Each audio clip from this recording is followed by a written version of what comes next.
Buenas tardes, muchas gracias por acompañarnos y una vez más nos encontramos junto a la Universidad Nacional de Quilmes y Tasker Consultores organizando el Seminario de Inocuidad de la Industria Alimentaria. Es su octava edición y como en años anteriores buscamos compartir actualizaciones y divulgar avances técnicos científicos en materia de inocuidad alimentaria, siempre con el objetivo de fomentar entre los profesionales que formamos parte de la cadena agroalimentaria procedimientos y actualizaciones de normas internacionales reconocidos por la GFSI, que hacen a la gestión de inocuidad. Para ello, hoy reunimos en un ámbito técnico-académico a diferentes especialistas en la materia. Me es grato presentarles al moderador del seminario, el ingeniero en alimentos Renzo Gaudenzi, consejero de la comisión directiva de nuestro Consejo Profesional SEPIA e integrante de la Comisión Técnica de Alimentos de SEPIA. Manager técnico de América Pampa, cuenta con 15 años de experiencia en la industria de ingredientes alimentarios y Renzo, todo tuyo. Muchas gracias. Bueno, buenas tardes a todos, ¿cómo están? Espero que muy bien, ya en otro contexto. Y bueno, como todos los años, traemos este seminario súper interesante, súper variado, de actualización y de actualidad. Así que sin más preámbulos, voy a empezar a presentar a quienes van a disertar hoy. Al primero que voy a presentar es un viejo conocido de este seminario, que es el ingeniero en alimentos Gerardo Blasco. Él es gerente de Tasker Consultores, es docente de la Universidad Nacional de Quilmes, también ha formado parte del Consejo de SEPIA e integrante de la Comisión de Alimentos. Por otro lado, es jugador de rugby, jugador de golf y guitarrista. Así que tiene todas las características para entretenernos en un rato con lo que nos va a hablar hoy, que es de la cultura de la inocuidad en su primera disertación. Así que buenas tardes, Gerardo. Somos todo oídos. Hola, ¿qué tal? Buenas tardes. Está saliendo, ¿no? Todo. Voy a presentar entonces.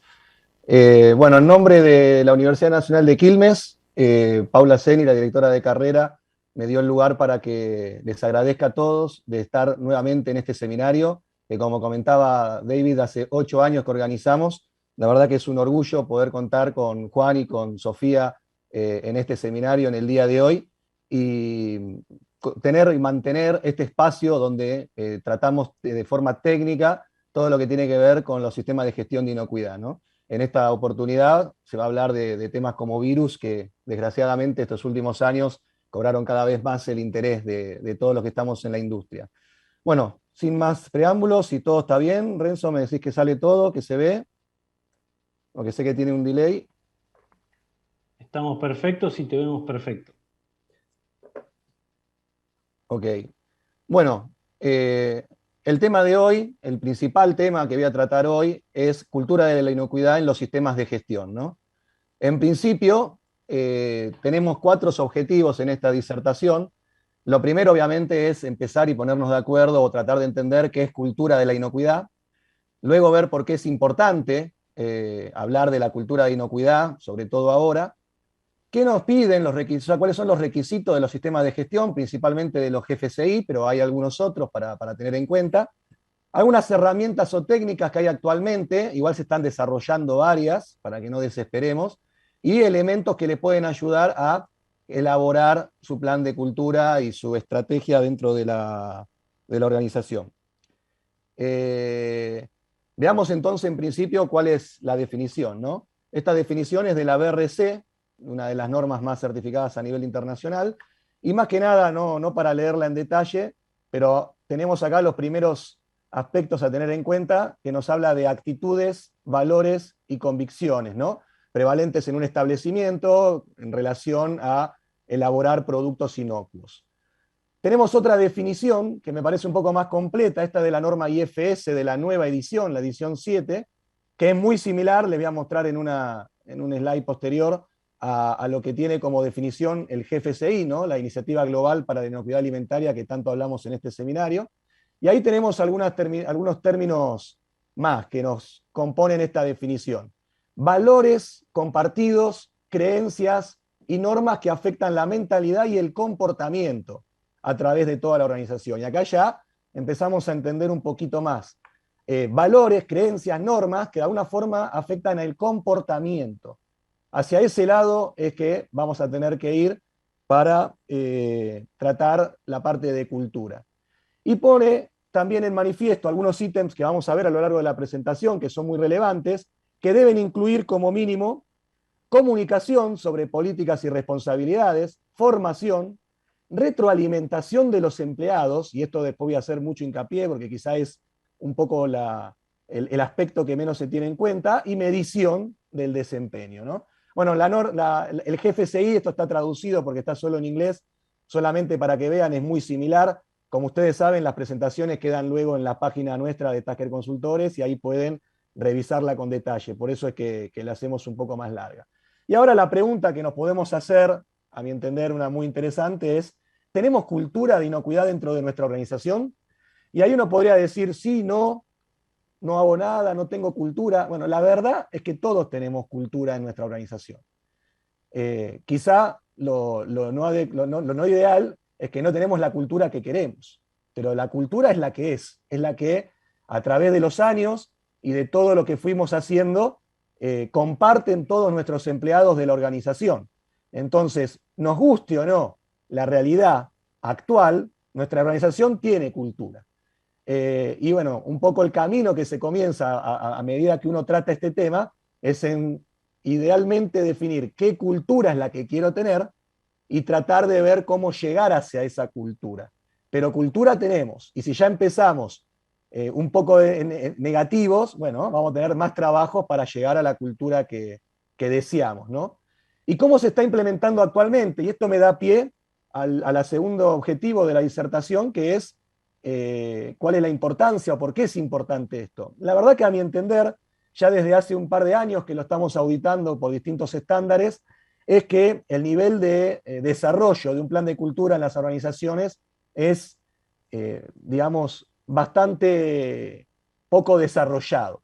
Creo, y esto un poco se da, a que hay todavía poca información al respecto, a que no se llegó a entender del todo el cómo llevarlo, se confunde con capacitación o algo más, aunque sea como toma de conciencia que tienen la 9001 y la 22000 ya desde hace un tiempito, pero la verdad es que no se está tratando de una manera realmente muy profesional, por lo cual, por eso es el tema principal de nuestra presentación de este año, ¿no? Entonces, ¿por qué es importante? Es fundamental para lograr productos inocuos, y voy a tratar de convencerlos de eso durante el rato que me queda. Está en los requisitos y en las normativas GFCI, y en otras reglamentaciones internacionales. Hay países como Nueva Zelanda y Australia, requerimientos más obligatorios o no en Europa y en Estados Unidos, pero la verdad que cada vez más pasa a ser parte de reglamentaciones o requisitos el desarrollar una cultura. Y en Tasker hicimos una encuesta un par de días antes del seminario, del cual les agradezco creo que fueron 93 personas que nos respondieron, y una de esas preguntas era, ¿cuánto considerás que sabés sobre la gestión de la cultura de la inocuidad? Y fíjense, bueno, que esta encuesta tiene un sesgo, ¿no? Porque por lo general casi todos los que nos contestaron es gente cliente nuestra o allegada a nuestro trabajo, por lo cual son responsables de gestión de calidad o de aseguramiento o auditores o tienen algún tipo de relación muy fuerte con la gestión de la inocuidad, por lo cual podría ser menor todavía, pero sin embargo, más de la mitad indicó que sabe poco o nada, por lo cual esto es extremadamente lógico, al igual que nos pasó con otros temas que dimos en seminarios anteriores, como FUDEFENS y fraude. Bueno, hoy en día el tema es la gestión de inocuidad y un poco esa es la razón de que estemos dando esto. Hubo un cambio en el Codex Alimentarius a fines del año pasado, en diciembre del año pasado, y como pueden ver acá al final de esta captura, ya se comienza a plantear la cultura de inocuidad en lo que siempre conocimos como el documento de buenas prácticas de manufactura y HACCP del Codex, ¿no? Por lo cual, ahí se puede manifestar la relevancia actual y ustedes pueden descargar de internet, del GFCI, este documento expositivo de la Iniciativa Global de la Inocuidad Alimentaria hacia una cultura de inocuidad alimentaria. Por lo cual, Obviamente esto se traduce en lo que voy a dar después, que es esto que solicitan las normas, ¿no? Fíjense que acá les estoy dando los 3 estándares GFCI más utilizados en Argentina y tenemos requisito en la IFS 7, como ven acá, tenemos requisitos, el 112 en la versión 8, y tenemos no requisitos, y acá quiero hacer un poco de hincapié y una pausa, en la FCC 22000. Si bien ustedes leen de dónde se nutren los requisitos de la 22000, que en definitiva es la norma GFCI más certificada en Argentina, si bien no van a encontrar un requisito específico que hable de cultura en la ISO 22000 y en la ISO 22002 parte 1 o en los requisitos adicionales, hay una guía que pueden descargar gratis de internet, por ahora en inglés, y se acepta que cultura e inocuidad es un requisito. Esa guía les comenta un poco el cómo la cultura de inocuidad que requiere el GFCI está plasmada en varios requisitos de la ISO 22000. Entonces, este mensaje sobre todo es para todos los que nos están escuchando que tienen o van a certificar la FCC 22000, van a ser auditados con lo que respecta a cultura, ¿no? Por más de que no haya un requisito al respecto. Entonces, ¿qué hicimos hasta ahora? Capacitamos a nuestro personal, implementamos BPMs, implementamos HACCP y hasta, en muchos casos, implementamos un sistema de gestión. FCC 22000, BRC, etc. Ahora, todos cumplen las BPM, todos nuestros empleados, nuestros líderes igual, nuestros supervisores, cumplen con las BPM y todas las prácticas que definimos en la organización, sobre todo cuando no los vemos. Bueno, en esa encuesta que le comentamos que hicimos en Tucker Consultores, fíjense qué interesante estas 2 respuestas, ¿no? Prácticamente más de la mitad, por lejos, comentan de que muchas veces se considera de que no hacen, cuando no los vemos, lo que se debería hacer. Muchas veces ustedes van caminando por una planta y ven que cuando se dan cuenta que están, se levantan el barbijo, acomodan algo, hacen algo. Bueno, evidentemente eso demuestra que algo de cultura nos está faltando. Y también hicimos una pregunta que, ¿cuál consideras que es la principal causa de productos no conformes, reclamos dentro de tu organización? Y fíjense que más del 50% es por incumplimiento de BPMs o procedimientos por parte del personal. Si de alguna forma asumimos que muchos de estos son por falta de cultura, porque saben, digamos, ¿no? No es falta de conocimiento, sino de que no lo hacen, o no es que no lo hacen porque no quieran, ¿no? Por diferentes motivos, porque si se dan cuenta los retan, o lo despiden, o los perciben, o por lo que fuera. Bueno, evidentemente igual ahí tenemos un impacto importante en lo que respecta a la gestión de la inocuidad y que probablemente hasta ahora no estuvimos tratando con todos los que hicimos. Entonces, no es suficiente, evidentemente, lo que estamos haciendo actualmente o lo que venimos haciendo hace algunos años. Obviamente es necesario, pero no es suficiente. Entonces, ¿estamos ante qué? Ante una evolución en lo que respecta a la gestión de la inocuidad. Al principio nosotros normalizamos, definimos un procedimiento de limpieza, normas de BPM, describimos procedimientos, capacitamos al personal para que adquieran conocimiento, implementamos HACCP, un sistema de gestión de inocuidad. Bueno, actualmente podríamos decir que cuando llegamos a ese nivel, probablemente nos esté faltando esto, el desarrollo de la cultura de inocuidad. Pero ¿por qué no se cumplen las normas si nosotros las establecemos? Y un poco para introducirnos en la parte ya un poco más psicológica que tiene que ver con la cultura de inocuidad, por lo general se va a hablar, como definimos al principio, los que se perdieron la primera parte, hablábamos de que la cultura obviamente está relacionado con los valores de la empresa y cómo eso se traduce en los comportamientos del personal. Por lo general podríamos separar el comportamiento de los individuos en 2 aspectos principales. El normativo, que es el esperado, el correcto. Si yo le pregunto a alguien, ¿cada cuánto haces esto? Probablemente me responda bien. ¿Por qué haces esto? ¿Cómo tenés que usar la cofia o el barbijo? Probablemente me lo responda bien. Ahora, después está el espontáneo, que eso ya viene de mis valores, que dependen de las circunstancias y de lo que se me presenta en el momento, y ahí, y sobre todo si estoy solo, actúo según mis creencias. Y ahí va a traducirse en mi comportamiento. Entonces, cuando nosotros entrevistamos, vemos, capacitamos, vamos a obtener lo que pretendemos. Yo acá me pongo un auto, ¿por qué? me pareció que una forma de expresarlo sería con lo que es la forma de conducir de una ciudad a un país. Si uno va a Buenos Aires, va a Santa Cruz de la Sierra en Bolivia, va a Lima en Perú, va a una ciudad en Alemania, no sé, en Colonia, va a San Pablo o va a Barcelona, va a ver que probablemente la cultura del manejo no es la misma. Y bueno, eso es el cómo se va creando dentro de una sociedad. Y nosotros tenemos normas, pero en algunos lados se respetan más las normas que en otros. Y a nosotros nos capacitan, nos rendimos. Cuáles son las señales de tránsito, cuáles son las velocidades, qué tengo que hacer, cómo tengo que poner los giros, etc. Y sin embargo, después, probablemente en la práctica no se cumpla del todo. Y seguramente si me aparece un cartel que dice que van a controlar la velocidad, voy a respetarla. Y en algunos casos, o dependiendo de muchos aspectos, tal vez cuando el cartel no está, o el programa no nos avisa, vamos a una velocidad o hacemos una práctica inadecuada. Bueno, eso es un poco lo que se puede traducir de esto, ¿no? Yo puedo dar conocimiento y las personas pueden conocer, no quiere decir que eso se traduzca después, bajo todas las circunstancias, en algo que espero. Para eso tengo que crear cultura. Y acá también me hago yo eco, no es que lo haya leído, pero un término que usamos hace mucho, cuando yo empecé, en lo que tiene que ver con calidad, que son lo que hablábamos de momento de verdad. Y yo creo que podríamos hablar de algunos momentos de verdad que reflejan las creencias de la empresa sobre la inocuidad.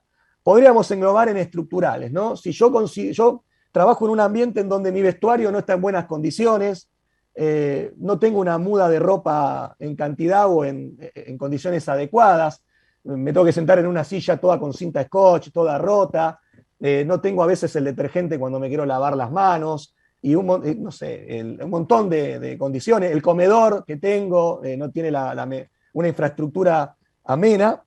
Probablemente eso hable de la organización de manera interna de una manera que va a traducirse en el comportamiento y las conductas del personal. Y el principal, o quizá uno de los más, y eso se va a dar en el día a día, digamos, ¿no? Va a ser cotidiano, donde yo tengo posibilidad de dar, de alguna manera, razones para mejorar la cultura, en donde yo creo esos aspectos estructurales con unas mejores condiciones, probablemente favorezca la cultura de inocuidad de la empresa. Pero más relevante quizá tiene que ver con el liderazgo, ¿no? Que está obviamente de moda como palabra ya de por sí, más que responsabilidad de la dirección, ¿no? Liderazgo en la 9000, en la 22000, en donde cuando yo vea, por ejemplo, que un líder de línea, no necesariamente un dueño o un gerente, pueden ser en diferentes instancias, ¿no?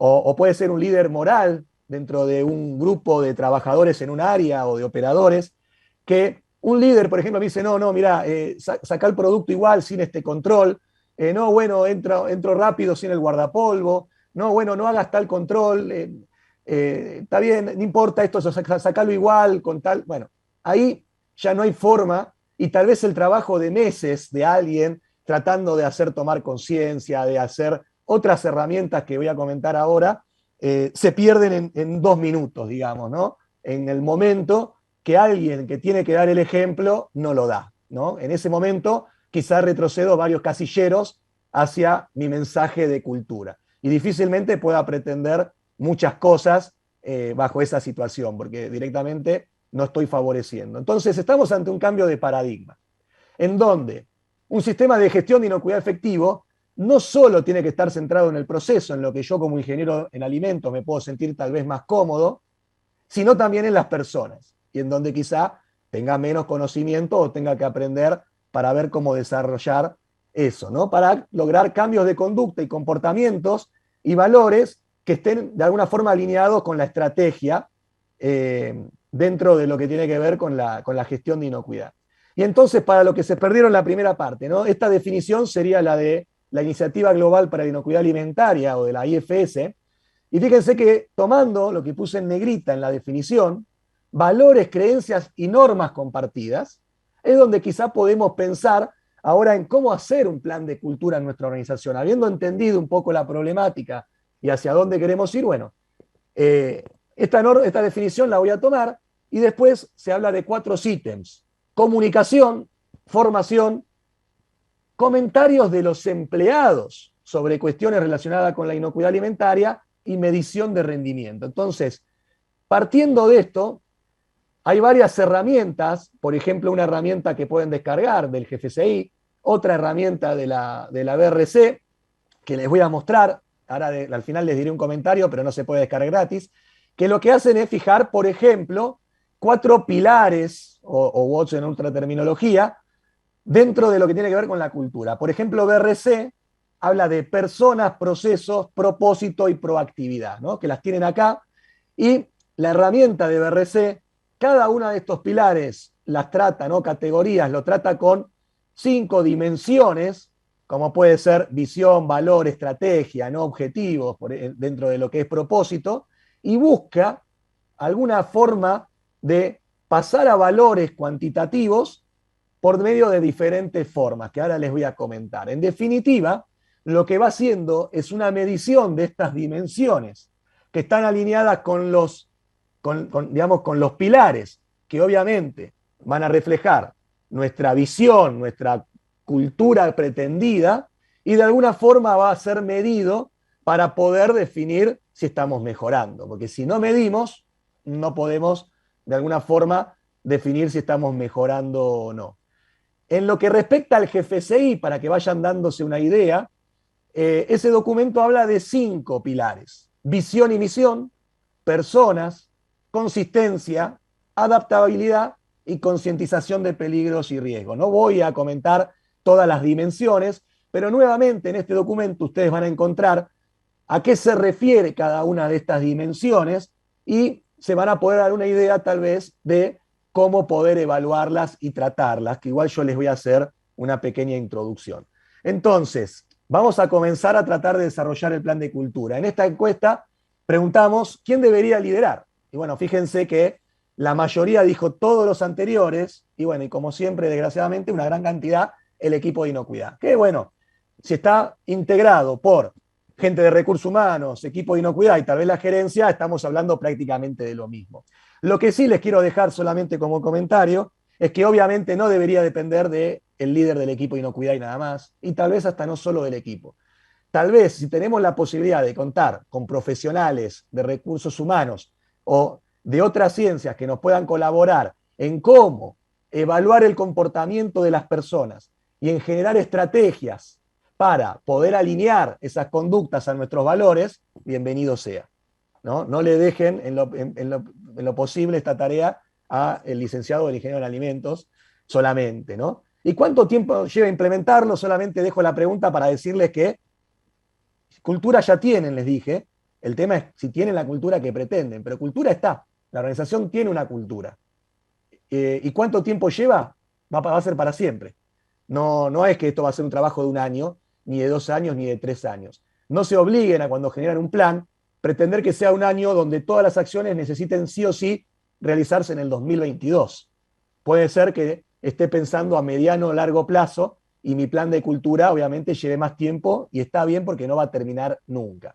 Entonces, mi consejo, por lo menos para comenzar, y no centrarse en que el desarrollo de cultura son capacitaciones, una loop y orientación a toma de conciencia.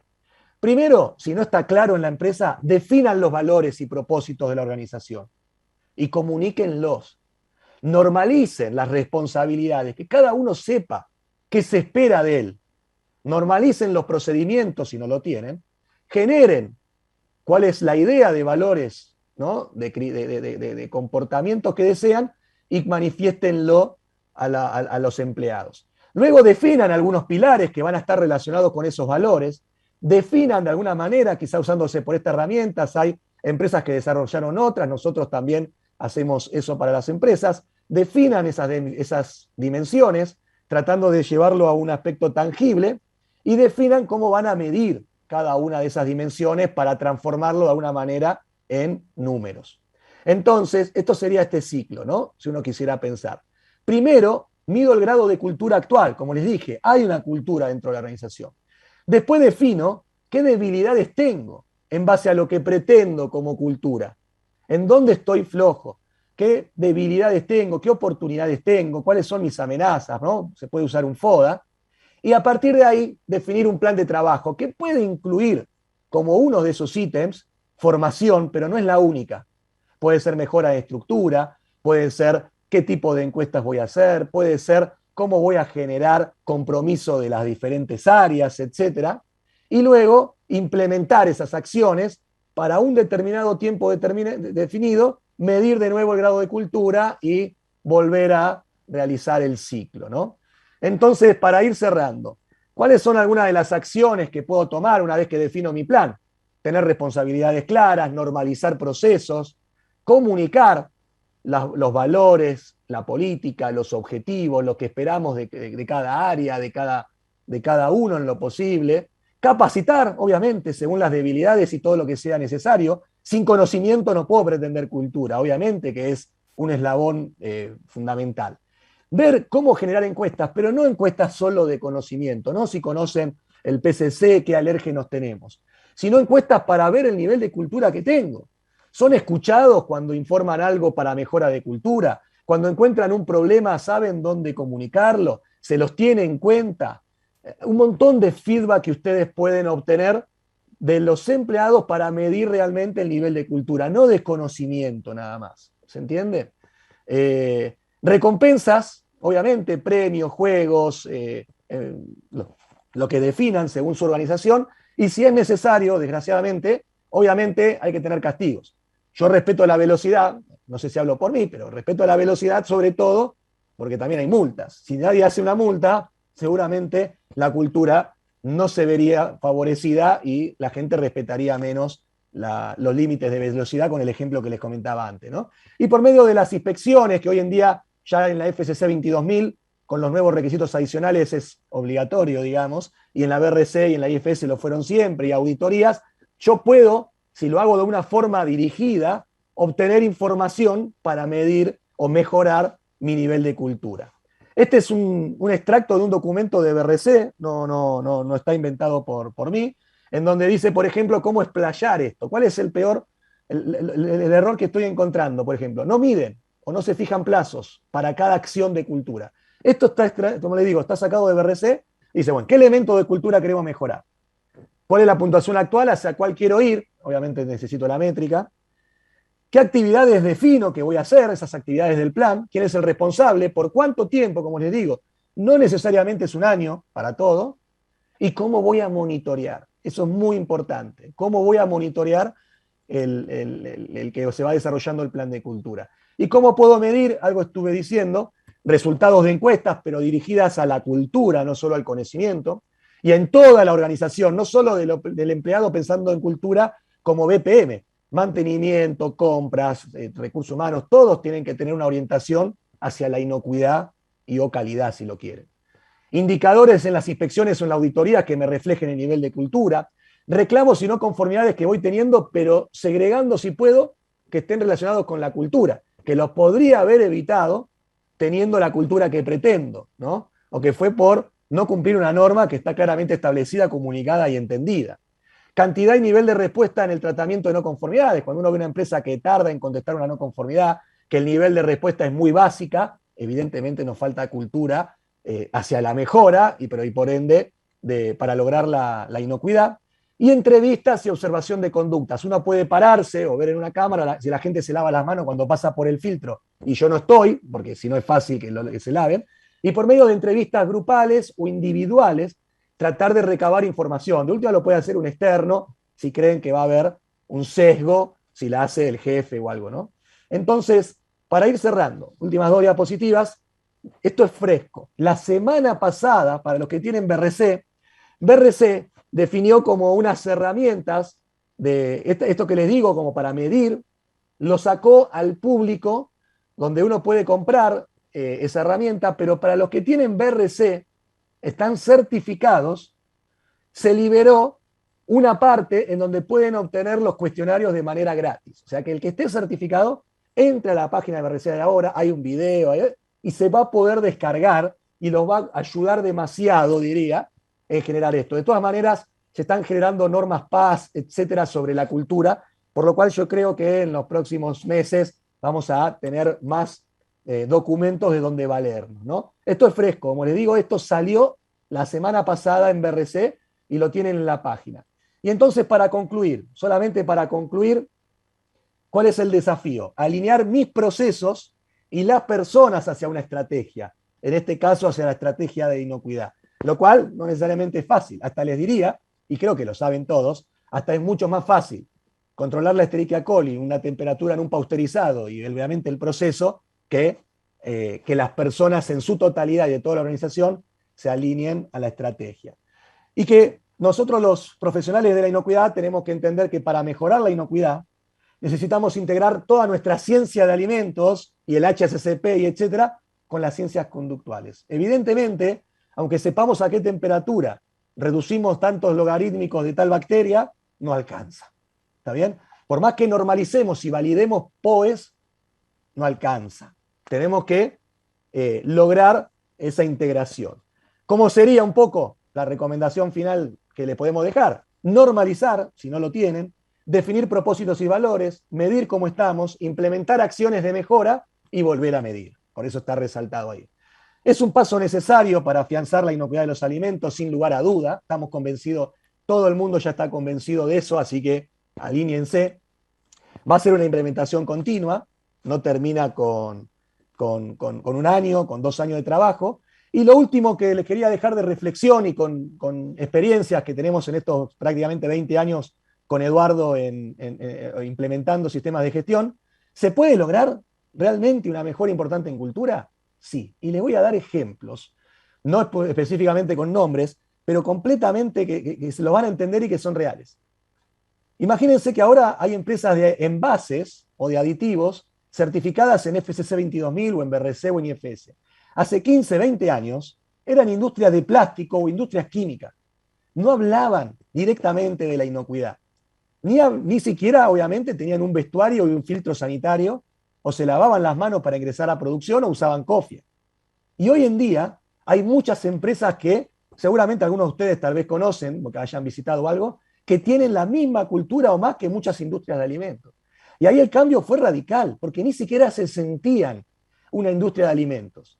Entonces, si bien hay un montón de ejemplos en la industria de alimentos, con esto les quiero decir de que obviamente que se puede. Ahora, hay que tener el compromiso desde la dirección y de ahí bajado a todos los líderes para que en conjunto todas las áreas podamos, independientemente de la herramienta que elijamos, lograr acercarnos al comportamiento acorde a los valores y a la cultura que queremos. Bueno, gracias por participar. Disculpen esta primera parte que creo que algunos quizás se perdieron.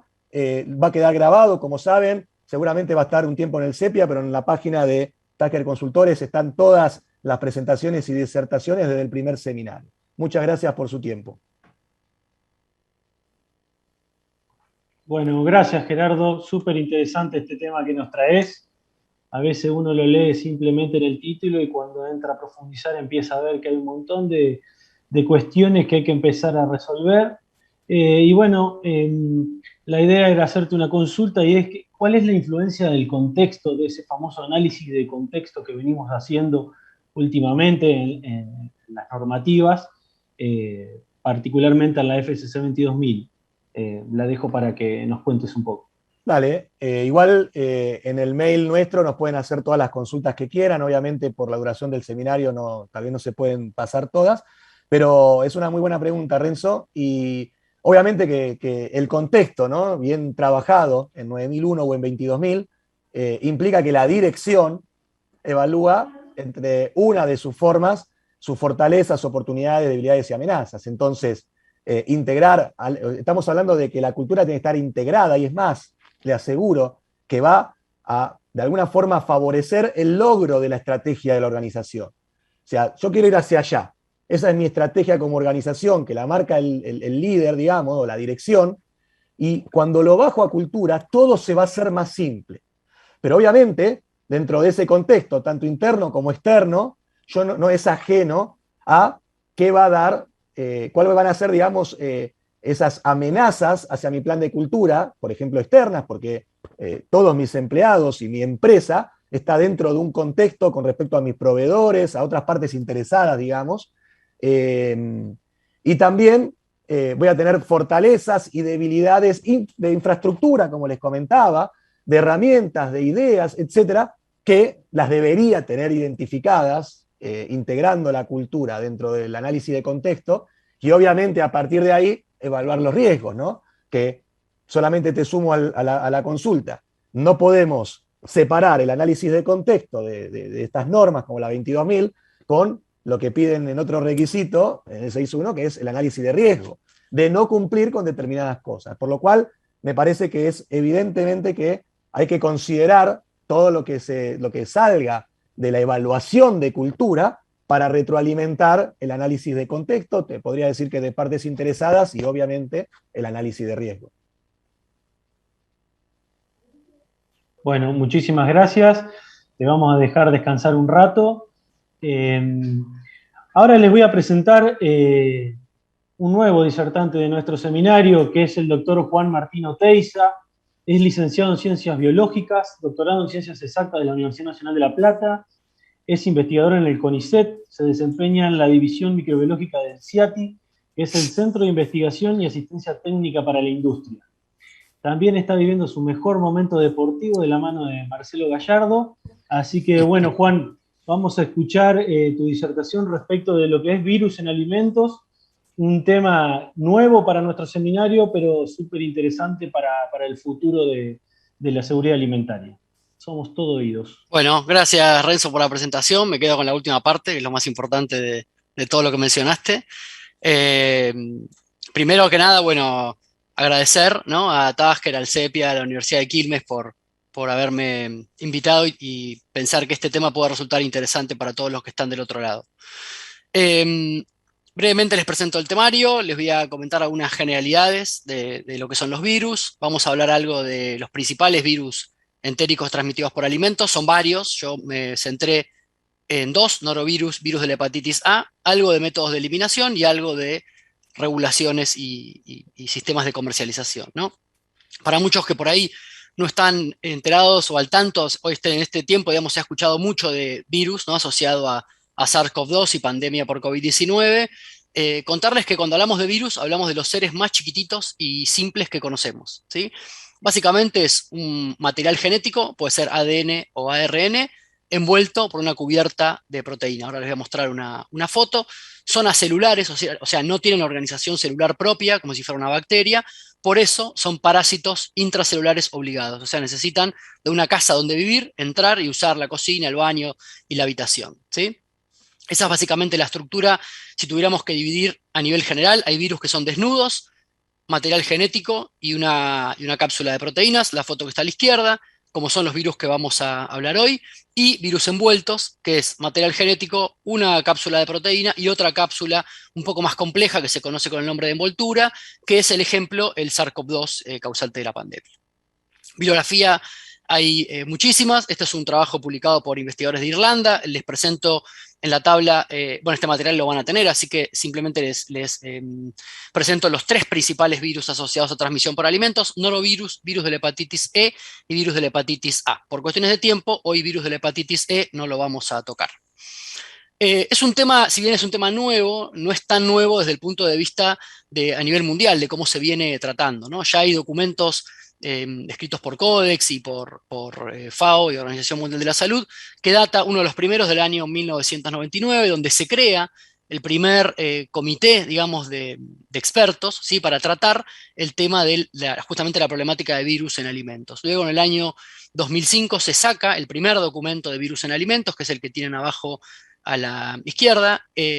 Organización Mundial de la Salud, en el año 2008, también publica otro documento con algunas herramientas de cómo empezar a manejar esto desde el punto de vista de riesgo, pero quizá uno de los documentos fundacionales, o un antes y un después de lo que es virus asociado a alimentos, es este que les presento. Luego de la reunión de expertos de FAO y OMS en el año 2012, se escribe este documento de directrices, ¿no?, sobre la aplicación de principios generales de higiene, donde se menciona a norovirus y al virus de la hepatitis A como los virus de mayor preocupación, ¿no?, desde el punto de vista de la inocuidad de los alimentos. Años más tarde, la Agencia Europea de Seguridad Alimentaria, la EFSA, y la Agencia Española de Seguridad Alimentaria y Nutrición, la AESAN, publican dos documentos que son sumamente interesantes, donde introducen o complementan de alguna manera mencionando al virus de la hepatitis E, como les contaba, ¿no?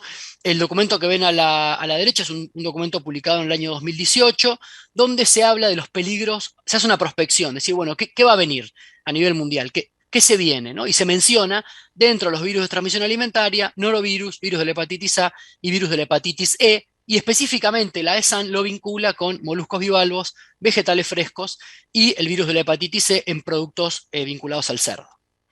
Ahora bien, si hablamos de epidemiología de virus y yo les preguntara, ¿a ustedes les parece que hay más brotes asociados a intoxicación por alimentos por bacterias o por virus? Quizá muchos me dirían por bacterias, ¿no? ¿Qué es lo que más conocemos? Este es un estudio publicado por la Universidad de Cambridge en el año 2018, donde hace un raconto de los brotes asociados a intoxicación por alimentos en Estados Unidos desde el año 1998 al año 2013. Fíjense, del total de brotes que fueron 972, el 38%, ¿sí? Estuvieron asociados a bacterias, independientemente de cuál, salmonella, listeria, campylobacter, todos los patógenos que conocemos, ¿no? El 38%. El 56% a lo largo del año 1998 a 2013 estuvieron asociados a norohepatitis y otros virus, y el 2% a parásitos, con lo cual la tasa en Estados Unidos es mucho mayor asociada a virus que a bacterias. ¿Qué pasa en Europa? Si vemos el último reporte de la EFSA, vinculado tanto a zoonosis como a ETAs, podemos ver que la gente etiología desconocida siempre está a la cabeza porque muchas veces no se puede cerrar un brote, pero aparece salmonella a la cabeza y seguido de norovirus y otros virus. Y luego más abajo aparece virus de la hepatitis A, ¿sí? En Europa es el segundo agente causal de brotes en el año 2019, con 457 del total reportados. Y virus de la hepatitis A tuvieron lugar 22 brotes. Con lo cual, seguimos viendo que es un grupo de microorganismos que, si bien está desatendido a nivel mundial, tiene mucho impacto, ¿no?, en lo que es las ETA. En lo que es el portal RAF, el buscador, digamos, de alertas de la Unión Europea, para el año 2019 tuvieron lugar 25 notificaciones asociadas a virus. Para el año 2020, 61 notificaciones. Y para el año, en lo que va del año, llevamos reportado 15 notificaciones. Después vamos a ver cuántas asociadas a noro y cuántas asociadas a hepatitis. Otros estudios, este es un reporte también para que vean de Taiwán, entre el año 2012 y el 2015, el 11% de los brotes asociados en alimentos tuvieron lugar a norovirus, mientras que fíjense el 13% a salmonella, ¿no? Con lo cual son valores altos. La pregunta es, ¿todos podemos contraer virus entéricos? Y la respuesta es que sí, ¿no? Yo acá les pongo, si alguno de estos referentes, Rafael Nadal no pudo venir a Buenos Aires, Messi tuvo que dejar un partido, ¿no? Mundial de atletismo, Juegos Panamericanos, o sea, esto es transversal y no importa si uno es rico, es pobre, coma lo que coma, esté entrenado, no esté entrenado, es una problemática que nos puede tocar a cada uno de nosotros, ¿no? Con lo cual, siguiendo un poco el estilo futbolero de cómo fui presentado, bueno, esto es un dolor de cabeza, ¿no?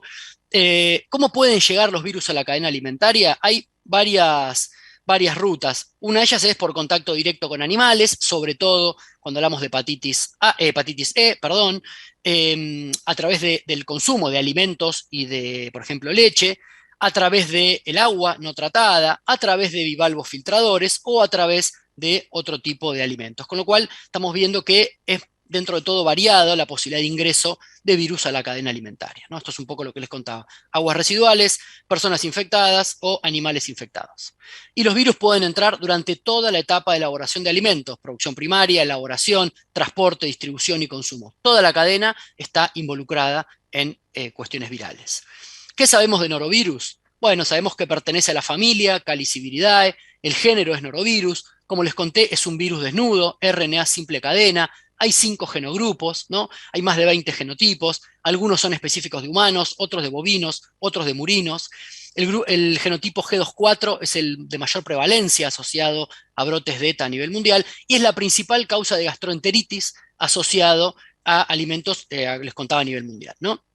Un dato es que 1/5 parte de todos los casos de diarrea a nivel mundial son asociados a norovirus. Y se estima que causa cerca de 200.000 muertes al año. El periodo de incubación es corto, entre 24 y 48 horas. El proceso es autolimitado, o sea, entre 1 y 3 días las personas dejan de tener la sintomatología, pero después les voy a comentar algo en este punto. Lo que provoca es una gastroenteritis aguda, ¿no? Vómitos, náuseas, dolor abdominal. La transmisión con muy poca dosis infectiva, o sea, muy pocas partículas virales son necesarias para enfermar a las personas, ¿no? Y la eliminación ocurre, o sea, a los 3 días la persona está curada, ok, durante 5 días más puede seguir la infección sin sintomatologías, y hay estudios que hablan que hasta 8 semanas después los individuos pueden detectar en materia fecal, se puede detectar en materia fecal de individuos que tuvieron norovirus ARN, ¿no? Son virus muy resistentes a la desecación y al pH, lo vamos a ver, y en el año 2016 la Organización Mundial de la Salud declaró que el desarrollo de una vacuna debería ser prioritario, ¿sí? Esto simplemente para que vean, no lo voy a leer en detalle, pero hay muchas publicaciones que dan cuenta de que norovirus puede permanecer infectivo, o sea, con capacidad de provocar daño durante 28 días en superficies como acero, plástico, ¿sí? Madera. Hay estudios en aguas, alfombra, espinaca, frutas y verduras, mejillones, o sea, entra y puede perdurar. Del total, ya hemos dicho, 25 notificaciones en el portal RAF en el año 2019, 21 fueron asociadas a noro, y del total digamos, de las 61 del año 2020, 58 fueron asociadas a noro, con lo cual es digamos, el de mayor prevalencia. De las 15 de este año, 14 notificaciones fueron a norovirus.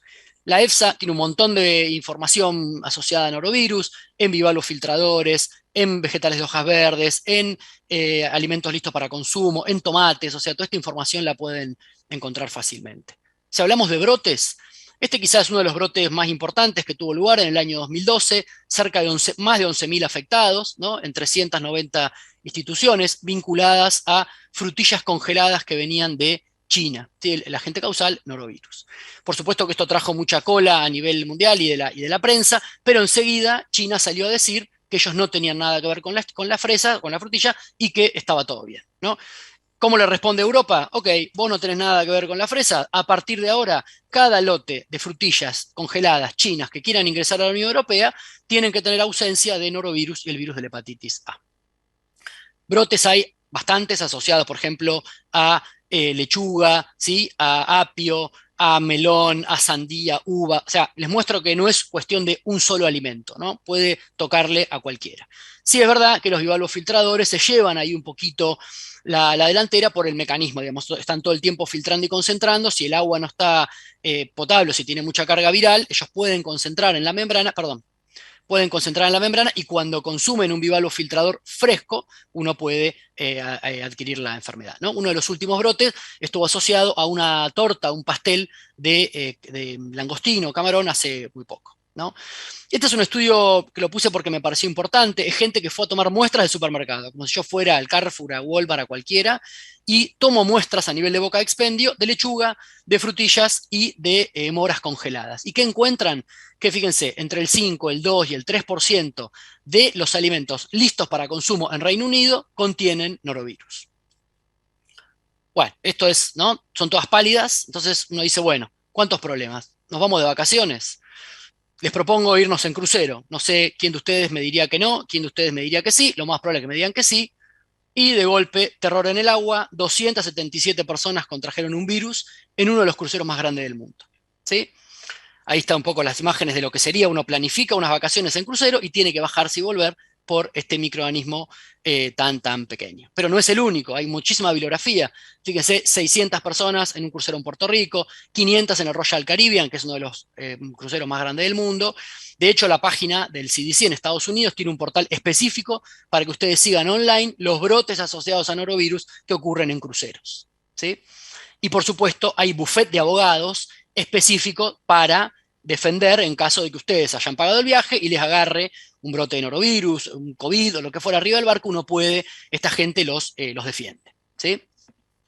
Entonces uno diría, frutos rojos no, porque ya vimos que no se puede, ostras, vimos que no, tampoco me puedo ir de vacaciones, como que son todas malas noticias, ¿no?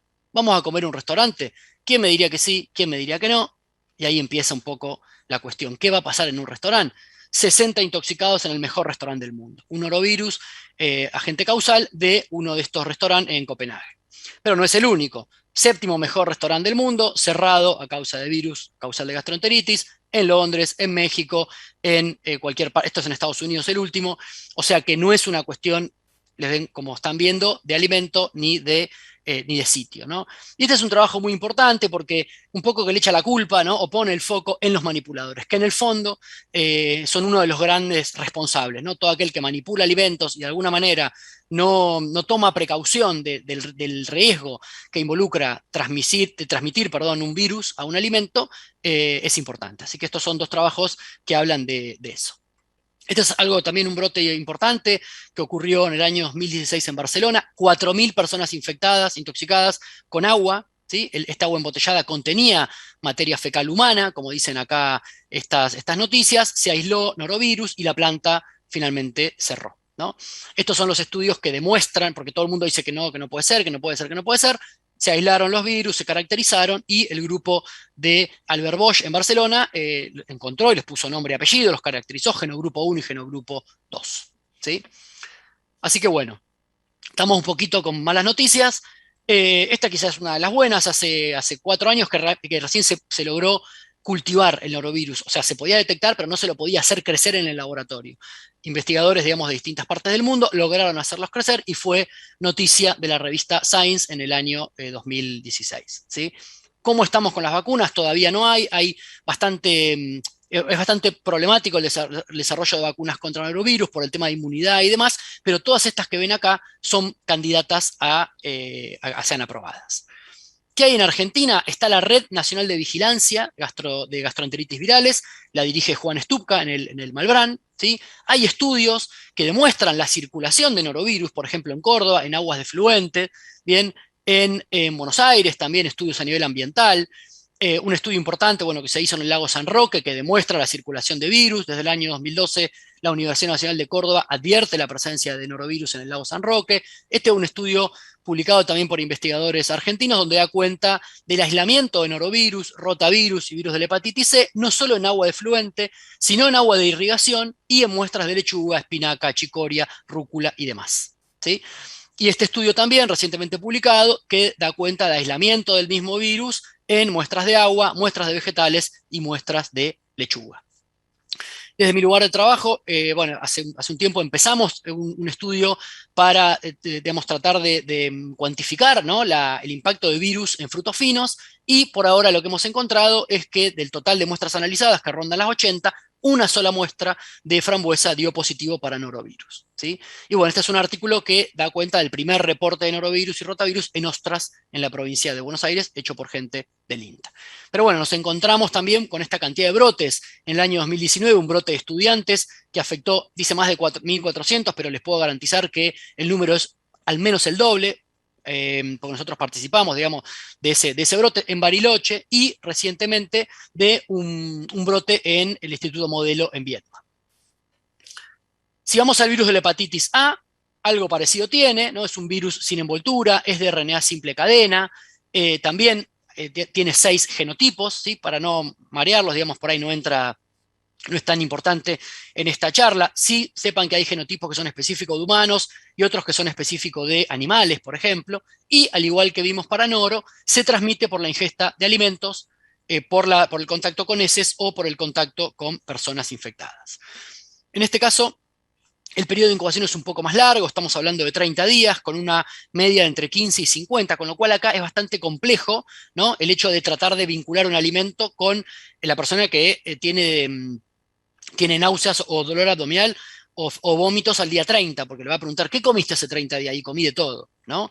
Las complicaciones, bueno, del virus de la hepatitis A es el trasplante, o sea, hepatitis fulminante que termina en trasplante. La buena noticia es que tiene una tasa de mortalidad bastante baja y es la única enfermedad transmisible por alimentos que se puede prevenir por vacunación, ¿no? Al igual que vimos para norovirus, puede persistir durante mucho tiempo en agua, en superficies, lechuga, espinaca, mejillones, no, les repito, no lo voy a leer, pero para que vean que entra y puede permanecer durante mucho tiempo independientemente de las condiciones de almacenamiento. Misma búsqueda en el portal RAF, del total de notificaciones del año 2019, que les recuerdo eran 25, solo 3 asociadas al virus de la hepatitis A, y en el año 2020 también solo 3, y en lo que va del año del 2021, solo una notificación en tomates deshidratados provenientes de Turquía. Si hablamos de brotes, también hay muchísima información, en lechuga, como vimos también para noro, en apio, ¿sí? En granadas, mangos, frutilla, jugo de naranja exprimido, exprimido sin ningún tratamiento, ¿no? Frutillas, también esto es uno de los primeros brotes en Estados Unidos, 153 enfermos y ninguna muerte asociada a frutillas congeladas. Y también asociado a restaurante, 555 personas y 3 personas fallecidas asociada a esta salsita, ¿no? Donde uno moja, pues el pancito o los nachos o lo que fuera, el vehículo fue este cebollín, ¿no? Cuando uno, digamos, esta cantidad de personas había comido durante un tiempo en el restaurante, se logró dar en principio con que este fue el agente causal. Como les conté, hay bastante bibliografía que nuclea hepatitis A con tomates deshidratados o tomates secos, ¿no? Por el mecanismo de secado, sobre todo que es al sol. Y a muchos de los que estamos acá, por ahí hemos comido, nos gusta comer sushi. Este es un brote en Hawái, 292 personas afectadas por hepatitis A. Fíjense, luego del diagnóstico, la cantidad, hay 1, 2, 3, 4, 5, 6, 7, entre 7 y 8 personas limpiando el local, ¿no? Para poder reabrir, asociado al consumo de vieiras. Y hace un par de años también hubo un brote importante en los Estados Unidos asociado a frutillas congeladas provenientes de Turquía, con las cuales se había elaborado este tipo de licuado o smoothie, ¿no? Por supuesto que Turquía salió a decir que no tenía nada que ver. Y el año pasado, brote asociado a tomate. ¿Qué sabemos en Argentina? Sabemos que digamos, la hepatitis A es de notificación obligatoria a través de la ley 15465, digamos, a través del manual de normas y procedimientos del Ministerio de Salud. Argentina, digamos, desde el año 2005 incorpora la vacuna al Plan Nacional de Inmunización, una dosis al año de edad. Fue el primer país en Latinoamérica en incorporar este programa. Y luego la OMS en el año 2012 reconoce la estrategia argentina, no solo que la reconoce, sino que la pone en valor y le recomienda al resto del mundo que tomen al modelo argentino para lo que es vacunación, ¿no? Luego Colombia, Paraguay, Chile, Brasil y otros países incorporaron el esquema único de vacunación. Ahora se está discutiendo si es necesario, digamos, porque se ha visto que la mayor cantidad de anticuerpos se producen hasta los 5 años de edad, pero después hay anticuerpos, digamos, de memoria, se está viendo si es necesario un refuerzo o no. Pero fíjense, a partir de la vacunación, ahora que estamos discutiendo vacuna sí, vacuna no, cómo el efecto de la vacuna, cómo venían los casos de hepatitis A en Argentina, año 2005, y después casi que fue erradicada, ¿no? Hay o hay bibliografía disponible, también del grupo, por ejemplo, de Córdoba, que han estudiado muestras del dique San Roque, ¿no? Del año 2012, muestras de agua, donde encuentran hepatitis A, y muestras de playa, de arena, donde ahí no encuentran hepatitis A. Pero como no les voy a comentar, les cuento que sí encuentran virus de la hepatitis E. Este es un estudio también muy pintoresco, donde en Paso de los Libres, ¿no? En lo que es la aduana, hay gente que quiere pasar, digamos, la aduana en auto, le retienen los alimentos, carne cruda, carne procesada, y en aduana mandan a un laboratorio alimentos procedentes de Brasil, Argentina y de Uruguay. ¿Qué encuentran? Que el 20% de los productos cárnicos crudos y el 33% de los productos cárnicos procesados provenientes de Argentina contenían virus de la hepatitis A. ¿Cómo eliminar los virus? O sea, la verdad que cuando hablamos de estrategias de intervención, hay bastante bibliografía, muy contradictoria. Chile, que es uno de los países que ha trabajado muy bien en el tema viral, sacó un documento en el año 2017 que dice que, de una evaluación de riesgos, ¿no? De norovirus asociados a berries, dice que el congelamiento no tendría efecto sobre la concentración, con lo cual sirve y no sirve, ¿no? Y que, digamos, hay que trabajar dentro de un análisis de riesgo en el agua para riesgo y los manipuladores. El Manual de Organización Mundial de la Salud también le dedica específicamente un capítulo a la decontaminación de las manos, a la decontaminación de la superficie y a la persistencia de los virus en superficie.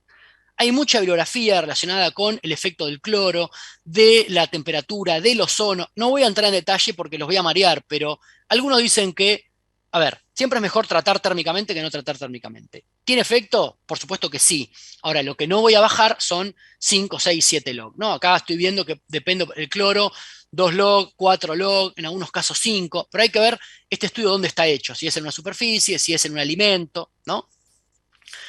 Acá ven, por ejemplo, un tratamiento térmico de 72 grados, baja 3.5 log, un calentamiento 2.5, ¿sí? 63 grados 1.3 log, o sea, algo contribuye, pero la mala noticia es que los virus son extremadamente resistentes, sobre todo los virus desnudos, no los virus envueltos, o sea, SARS-CoV-2 lo elimino muy fácilmente, alcohol, lavandina, cocción, no es el caso de noro y de hepatitis A. Por eso hay que trabajar fuertemente en prevención, ¿sí?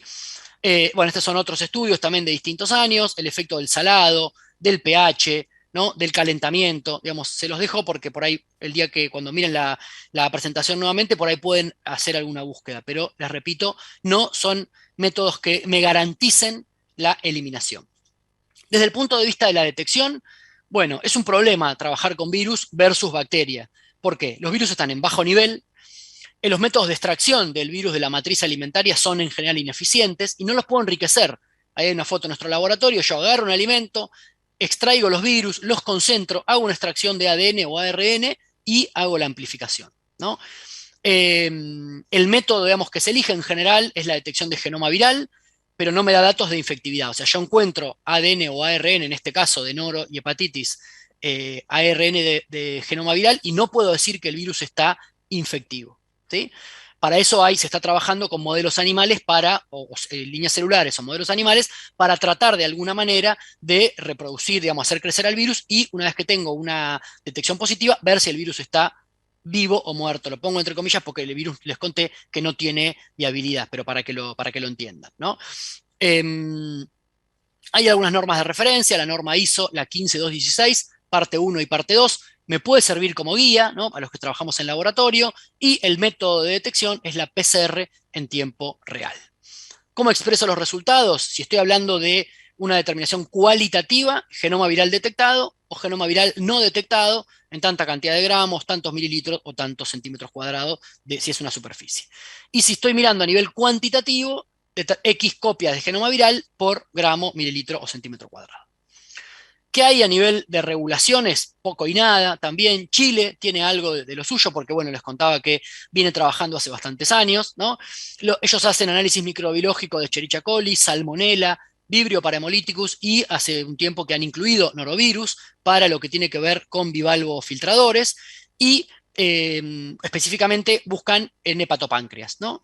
Y bueno, y digamos, ellos también analizan los bancos donde hacen los cultivos de norovirus, analizan el agua, ¿no? De las estaciones donde cultivan cada 7 días, 14 días, dependiendo de la estación del año. Europa, les contaba entonces hace un ratito, todas las fresas o frutillas que vienen congeladas de China, se les controla norovirus y virus de la hepatitis A. Todas las frambuesas que vengan congeladas de Serbia, por problemas similares que han tenido con los chinos, se le controla norovirus. Y lo que tiene que ver con bivalvos filtradores provenientes de Perú, se le controla hepatitis A. Pero créanme que esto es orientativo, porque ahora hay muchísimos cargamentos de frutillas, de arándanos, que Argentina es gran exportador de arándanos, de ajo o de bivalvos filtradores que no provienen de Perú, no provienen de los países regulados y tanto Europa como Estados Unidos los controlan en ingreso, ¿no?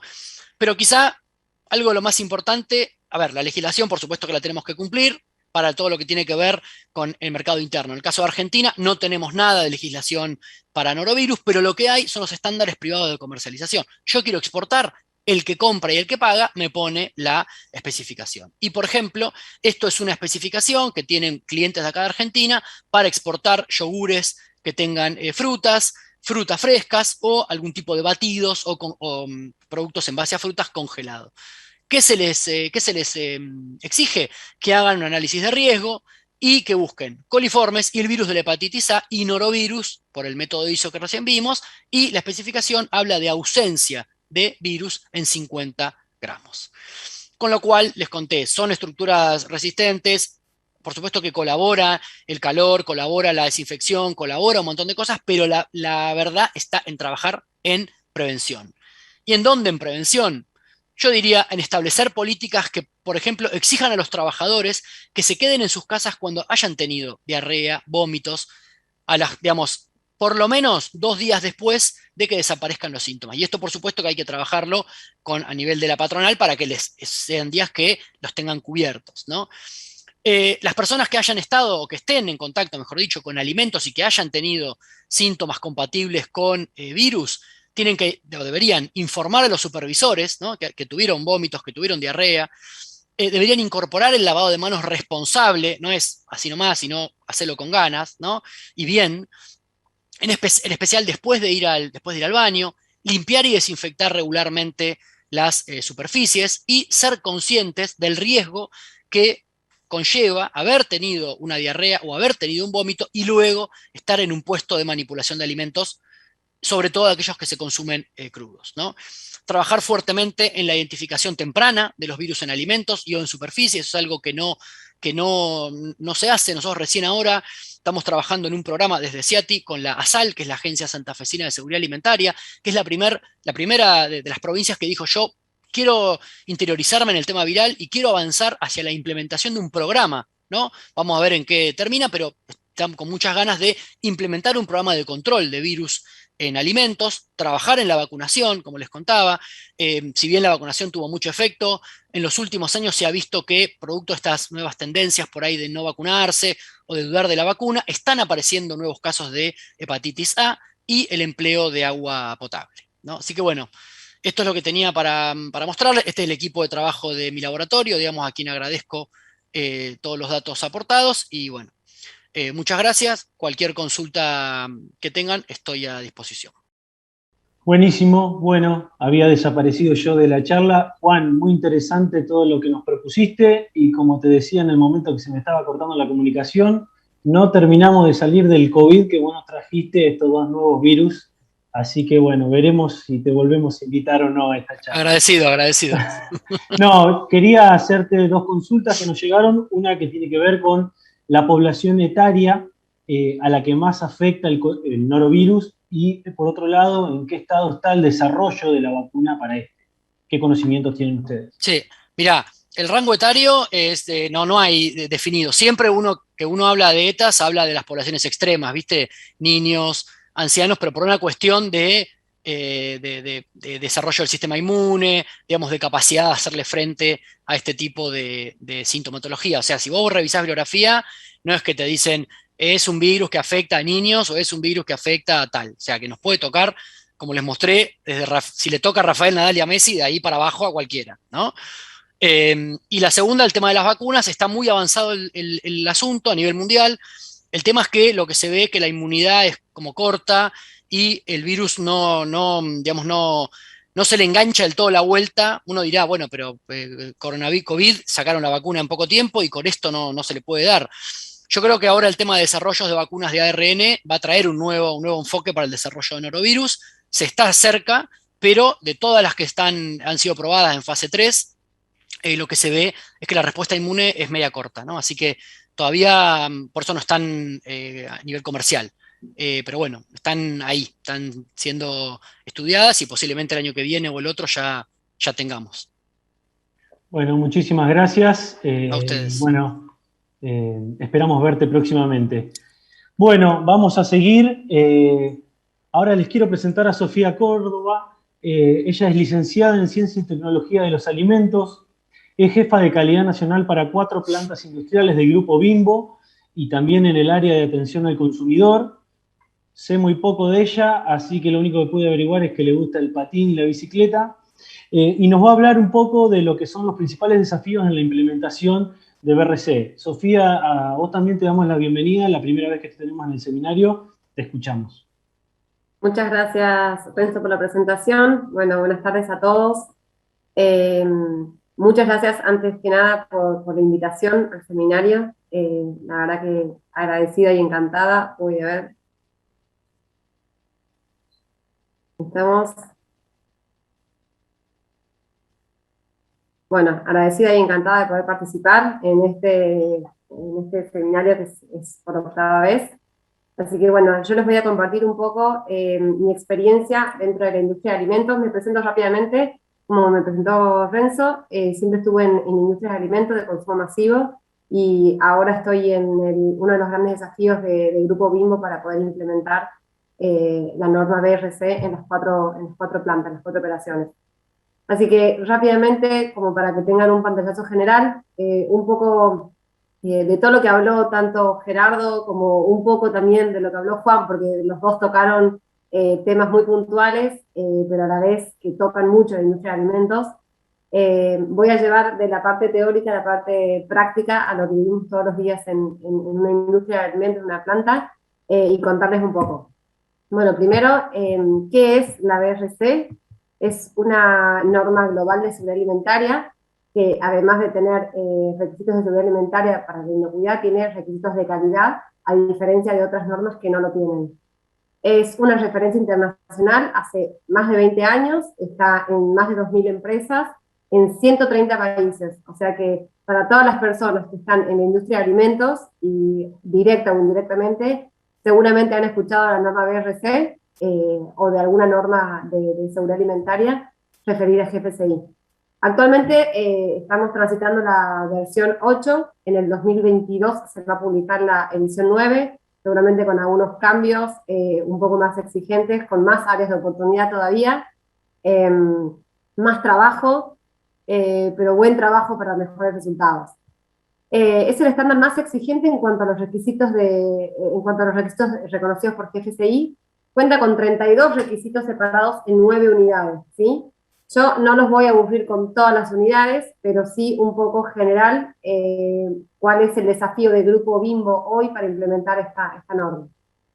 La diferencia o la característica que tiene esta norma además es que tiene una calificación final en la certificación, a diferencia de otras normas que no la tienen, ¿sí?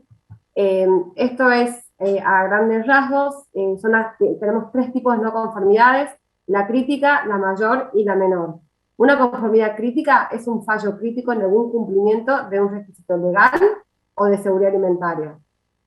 Como ejemplo les puedo dar una no conformidad crítica, puede ser cuando existe una evidencia sustancial de que se liberó algún producto a la calle, a la venta, donde hubo alguna falla en el monitoreo de un PCC, ¿sí? Entonces, ahí corre riesgo la salud del consumidor, que en algunos casos, dependiendo qué tipo de desvío es, puede llegar a ser hasta mortal, ¿sí?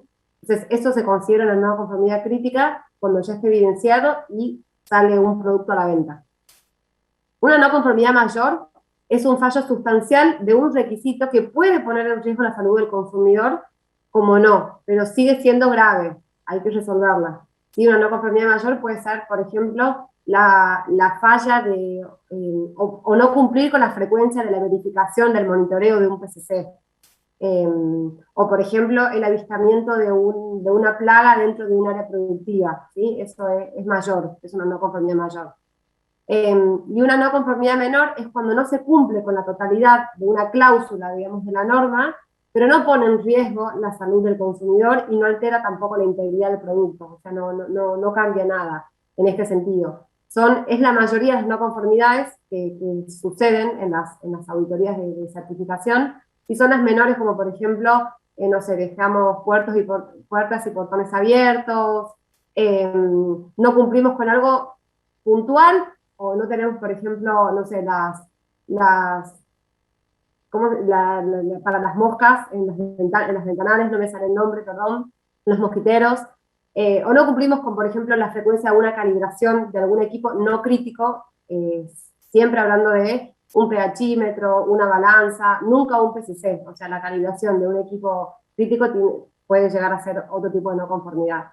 Entonces, en base al tipo de no conformidad, la norma tiene una cierta categoría de calificación, que tenemos una AA, una A, B, C y D, ¿sí? De acuerdo en qué cantidad de no conformidades y qué tipo de no conformidades, que acá cuenta cada no conformidad, o sea, por más que sea menor, te va descontando, ¿sí? Entonces, acá cuenta cantidad y tipo de no conformidad. Entonces, de acuerdo a qué no conformidad, es la nota que vamos a tener. Se espera y se estima siempre tener una nota de una A o un B, ¿no? Por lo menos el desafío más grande que hoy tiene Grupo Bimbo es justamente lograr una muy buena nota. Grupo Bimbo ya certificó, venimos de una FSC 22000, y el desafío ahora está en esta BRC, que es tope de gama, digamos. Bueno, los principales desafíos que hoy se encuentran en la compañía son: en el capítulo 1 tenemos dentro del equipo directivo, que está dentro de un requisito fundamental, es el involucramiento de la dirección de Grupo Bimbo Argentina, ¿sí? De nada sirve que trabajemos sobre la operación o sobre a nivel supervisores si no tenemos a la gerencia y al directorio comprometido con la implementación de este sistema, más que del sistema, sino de la cultura y del involucramiento en la certificación de BRC, que es muy amplia, y todos, desde arriba hasta abajo, tenemos que estar involucrados en los temas. Tenemos que tener metas medibles y alcanzables. que la comunicación sea fluida y que tenga frecuencias definidas, ¿sí? No lo que está sucediendo en la operación no se conozca a otros niveles, ni lo que se está decidiendo a niveles de gerencia no se conozca en la operación, porque todo tiene su impacto de ida y de vuelta, justamente por eso es el involucramiento y la comunicación fluida. Y que existan planes de acciones concretos, ¿sí? Y con una fecha definida para un deadline para poder ir resolviéndolos. Tampoco sirven esos planes de acciones que son eternos, que duran años y que no se resuelven por más que sean de acciones menores, ¿sí? Entonces, todo esto, el equipo directivo, una gerencia tiene que estar al tanto, tanto de una gerencia de un directorio como de una gerencia de una planta. Yo siempre digo que se predica con el ejemplo, ¿no? Entonces, hay que tratar de contagiar de esa manera para poder culturizar a la gente. Y la otra pata que tenemos dentro de este capítulo es la cultura de inocuidad, que un poco bastante habló Gerardo, así que me remito un poquito para ahí. Es la cultura en todos los niveles, viene de la misma mano de lo que estaba hablando recién, que existan actividades definidas donde la persona, el operador, el supervisor, el jefe, quien sea que esté en la organización, considere y sienta que hay una cultura de calidad y que se respira seguridad alimentaria dentro de la industria, ¿no? No que sea porque me dicen que tengo que hacerlo, sino que uno de forma autónoma tome iniciativas y tenga ganas de realmente trabajar de una manera diferente. Y que esas actividades sean medibles, ¿no? O sea, lo ideal es tener la evaluación esa cualitativa y cuantitativa de la cultura en la organización a través de encuestas para poder entender si es que en algún lado estamos fallando o no, ¿sí? Muchas veces pasa que nosotros damos muchas capacitaciones, presentamos muchos temas, hay mucha vorágine en el día a día en una industria de alimentos, si bien la bandera tiene que ser siempre con calidad, son muchas las cosas, entonces lo importante es que el operador o quien esté trabajando sepa que como prioridad está calidad, ¿sí? Después está la eficiencia de la línea, después está la productividad, después está la parte logística, después están los números, ¿sí? Si no estamos tranquilos que estamos trabajando en un lugar seguro y con calidad, entonces no sirve para una industria. Entonces eso es un desafío bastante importante, dar esa cultura de calidad y inocuidad en una industria de alimentos. Bueno, otro de los desafíos está en el capítulo 2. Si bien el plan de HACCP no es un desafío porque lo tenemos implementado en todas las operaciones y no tiene diferencias significativas con la 22.000, es importante tener en cuenta que acá tenemos peligros radiológicos, químicos, está lo de food fraud, que es la sustitución o la adulteración de alguna parte del proceso de un producto, y food defense, que es la contaminación malintencionada, que puede ser por parte de una persona propia de la empresa, por algún motivo X que tenga, o por un tercero, un contratista o una visita. Entonces, son dos políticas muy warning para tenerlas en cuenta. Acá lo importante es definir de forma clara cuál es la probabilidad y la severidad, es decir, la gravedad, ¿no? Esa matriz es fundamental para poder empezar a implementar todo el sistema. Y la vulnerabilidad ya entra más que nada en food fraud y food defense. Todo lo que no esté documentado no tiene validez, ¿sí? Yo siempre digo que lo que no se registró es como que no se hizo, ¿sí? Entonces todo este sistema y todo este plan tiene que tener la documentación como respaldo. Bueno, y ahí están las 5 partes, nada, de análisis, de puntos de peligros, de puntos, de control y los críticos. Es importantísimo tener definidos bien cada uno de estos puntos, de estos ítems, para que el sistema funcione bien, ¿no? Si yo tengo los límites, pero no tengo bien definido cómo establezco los límites críticos, probablemente el control del PCC no sea eficiente, ¿sí? Lo puedo tener implementado, pero si no está bien definido, no sirve. Entonces, cada una de estas bolitas tiene un sentido y tiene un análisis de trasfondo para poder implementarlo de forma correcta. Bueno, otro de los desafíos está en el capítulo 3, el manual de calidad y seguridad alimentaria. Acá Grupo Bimbo, y me animo a decirlo, que tenemos un gran desafío, y creo que muchas de las industrias de alimentos hoy en Argentina, con la aprobación de proveedores y de materias primas, ya que en Argentina no hay muchos proveedores con una certificación de GFCI, ¿no? Tanto sea de BRC, de IFS o de la 22.000. Entonces, acá el análisis de riesgo tiene que ser muy completo para cada materia prima. Entonces, tomar proveedores competentes, ¿sí? Tener que ellos mismos tengan un sistema de trazabilidad que nos aseguren a nosotros para poder trazar a su vez sea, su sistema de trazabilidad nos sirve a nosotros para poder trazar. Cualquier proveedor que sea del medio o alto riesgo tiene que tener la certificación GFSI y en realidad tener una auditoría anual provista por nosotros, o sea, definida por nosotros, pero a través de una certificadora que tenga todos los puntos de una GFSI para poder ser competentes para ser proveedor nuestro. Entonces, acá sí hay un gran desafío, por lo primero que les comenté, es que hoy en Argentina no tenemos muchos, o como quisiéramos tener, proveedores certificados. Otro punto importante dentro del capítulo 3 es la trazabilidad del producto. Trazabilidad completa, ¿no? Desde la materia prima, el producto terminado, cliente, llegando a clientes y puntos de venta. Acá, en ambos sentidos. Es decir, que si yo agarro una materia prima, una harina, un arroz o cualquier materia prima, puedo hacer trazable para ver qué lote de producto terminado he logrado tener.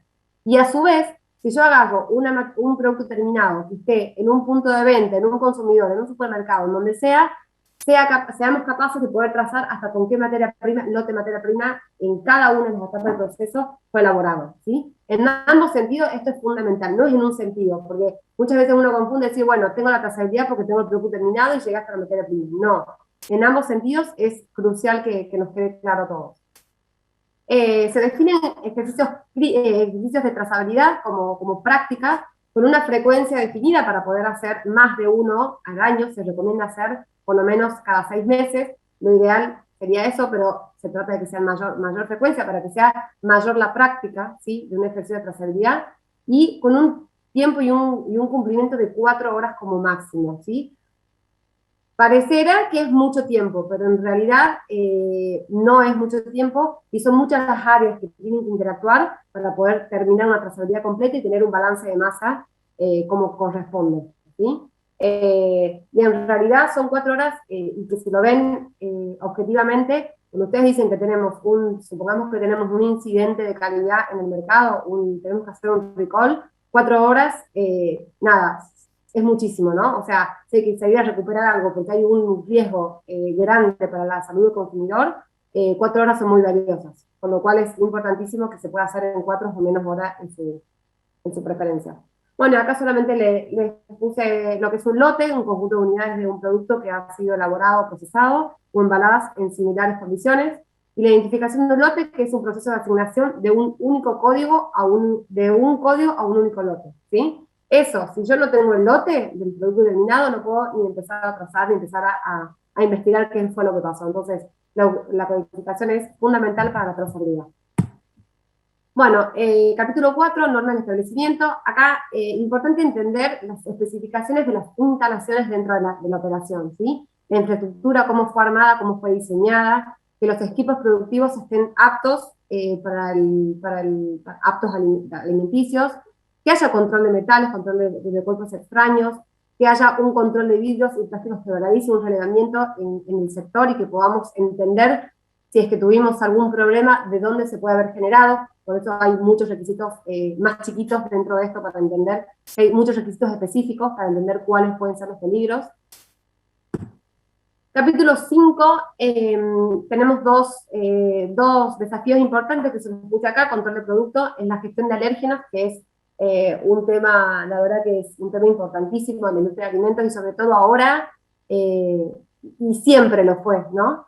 La contaminación cruzada en el proceso productivo, ¿sí? Que podamos saber cuál es el riesgo, y que es muy grande cuando yo no tengo controlado mi proceso, mi ruta de proceso adentro de mi elaboración, y mi empaquetado, mi envasado, el riesgo que yo puedo tener con una persona que pueda ser alérgena, que puede tener alguna alergia a alguna de las materias primas o del producto que yo estoy elaborando, ¿sí? El correcto almacenamiento es fundamental, porque si yo he protegido y he cuidado durante toda mi cadena de producción que se haga en las condiciones que tiene que hacerse y respetando la gestión de alérgeno, si yo lo almaceno mal, probablemente tiro todo y no tiene sentido. Bueno, materias primas, tener en cuenta aditivos, ingredientes, todo tiene que estar muy bien segregado y separado en los depósitos. Si es que no tengo depósitos separados, distintos para alérgenos, para materias primas de alérgenos que no, tengo que asegurarme de que la parte de alérgenos esté separada dentro del depósito, en los racks como corresponde, con la disposición, ¿sí? Bueno, reprocesos también tengo que tener mucho cuidado, porque si yo, de nuevo, si yo he producido y he elaborado, y después cuando hago un reproceso no he cuidado para justamente proteger de un alérgeno, perdemos todo el esfuerzo que hemos hecho. La limpieza de los equipos, ¿sí? Si yo utilizo las mismas, supongamos que tenemos los mismos, en algunos casos tenemos las mismas bombas, cañerías, tanques y demás, y no he hecho la limpieza correcta, y he pasado de un alérgeno a un producto que no, de nuevo, vuelvo a tener un problema donde lo veo al final del proceso. Y lo más importante para mí, yo siempre digo que es la parte del personal y la capacitación, ¿sí? Si el personal no conoce, no puede actuar de forma correcta, ¿sí? No puede exigirle a alguien algo que no conoce. Entonces, es fundamental poder capacitar a las personas, ¿sí? Tanto terceros, temporales, contratistas, ¿sí? Warning con eso, porque es lo más importante. Siempre digo que si no conocen, no se le puede exigir. Bueno, y dentro del capítulo 5 también tenemos la parte de claims, requisitos específicos nutricionales, materias primas y procesos, controles de peso, volumen y cantidad, control de vida útil periódico, eso lo hacemos todo el tiempo en las 4 operaciones, vigilancia ambiental y control ambiental para poder entender qué tipo de contaminación y qué contaminación tenemos, entre otros. Dentro del capítulo 6 tenemos control de procesos, que sea, acá lo importante es que todos conozcamos qué es lo que se está envasando, o sea, o lo que se está empaquetando de acuerdo al producto que estamos elaborando, ¿sí? Que es el control correcto del etiquetado, asegurar que el envase sea el correcto. No suele suceder, pero puede ser muy crítico, de hecho no sucede, o no me ha pasado nunca en mi experiencia en industrias de alimentos, que se envasen algo en un envase que no corresponde, pero no hay que confiarse y hay que tener en cuenta mucho esto. Y después tenemos el control de peso, volumen, la cantidad de unidades, respetar, porque también es un tema de legales, y las aduanas del producto terminado, que es el cumplimiento de todos los parámetros para entender si ese producto terminado está desde todas las características, está dentro de especificación para poder ser liberado al mercado.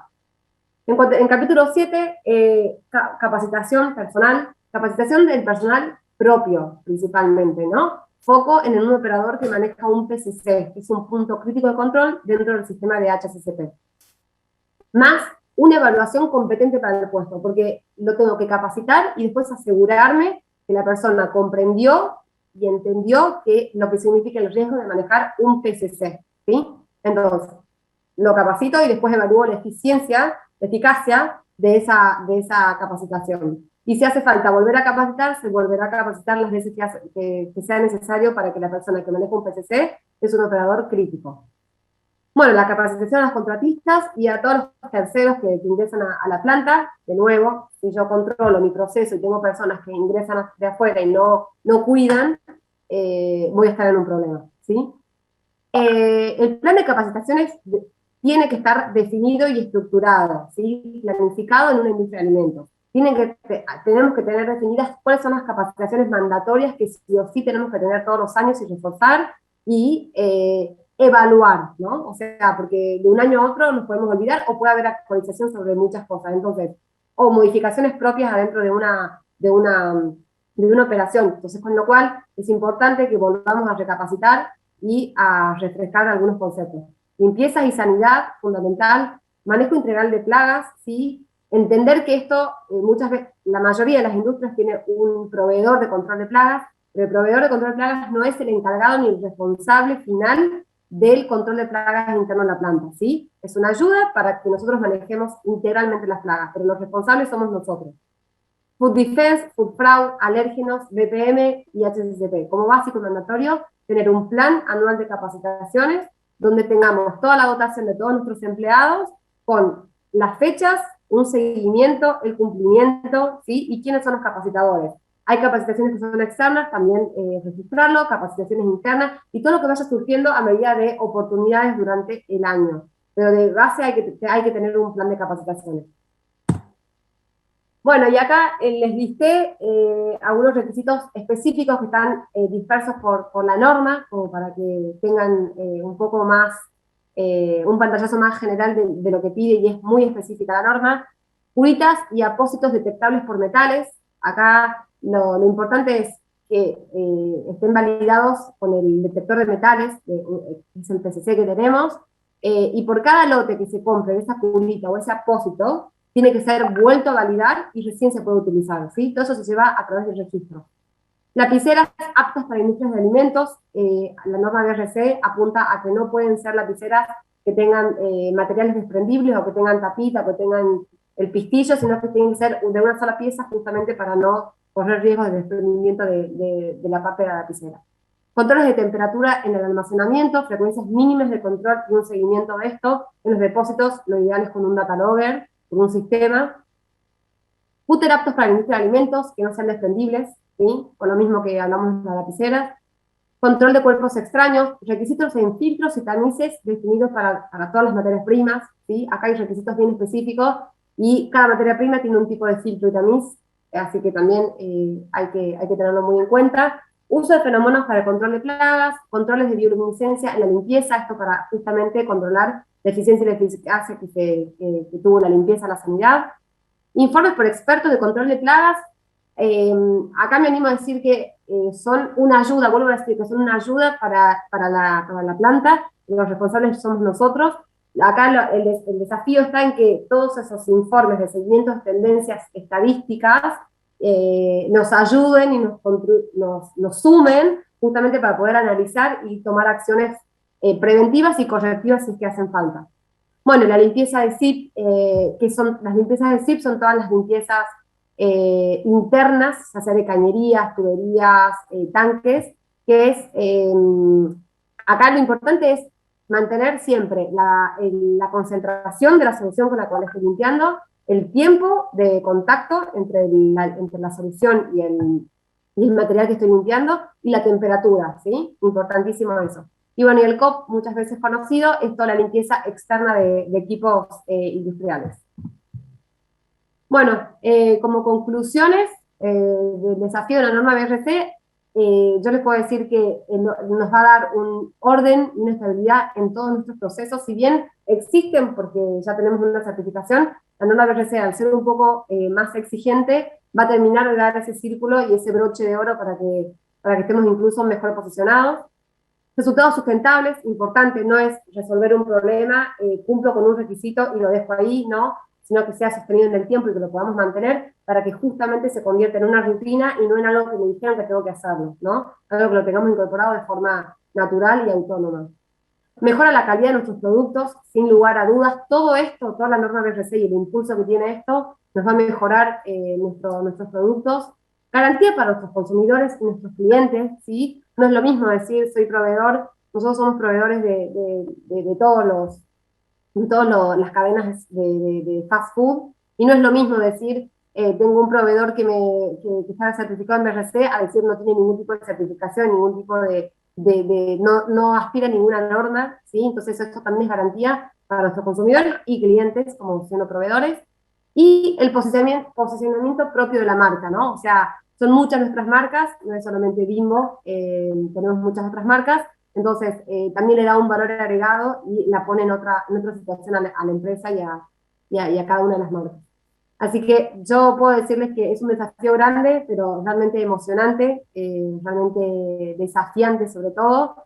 Tenemos operaciones muy buenas, y gente con muchas ganas de que todo esto suceda. De nuevo, como al principio les decía, de la teoría a la práctica hay un gran gap, pero estamos en tránsito de eso, y la verdad que quizás el año que viene les cuente que ya tengamos la norma BRC certificada con una AA, muy orgullosa de todo el trabajo del Grupo Bimbo Argentina. Bueno, muchas gracias por su atención.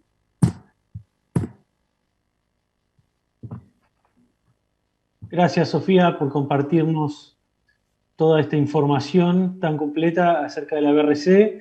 Queríamos transmitirte una consulta a vos como profesional.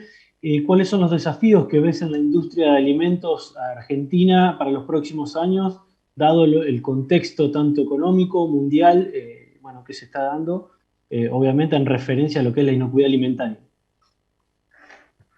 Yo creo que el desafío más grande, todo lo engloba en cuanto a la parte cultural, ¿no? O sea, no hace falta tanto, o sea, la inocuidad viene de la mano de la parte de conducta, ¿sí? Y de condiciones de una industria. Entonces, Siempre digo que independientemente de la parte económica, si uno trabaja de forma consciente con una conducta apropiada, probablemente consiga buenos resultados. Y vamos camino a eso. Y creo que todas las industrias de alimentos nos queremos subir al mismo tren para lograr buenos resultados en todas nuestras marcas.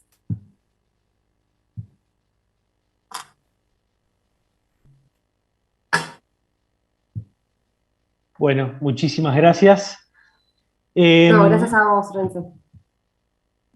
Nos veremos en algún próximo seminario. Bueno, antes de seguir a la próxima, quería decirle que hemos recibido algunas consultas más respecto de la exposición de Juan, que obviamente ya las derivamos, y que en el apunte de la exposición van a encontrar el mail de él para ampliar cualquier consulta que tengan respecto a lo que fueron de virus. Igualmente del resto de los expositores.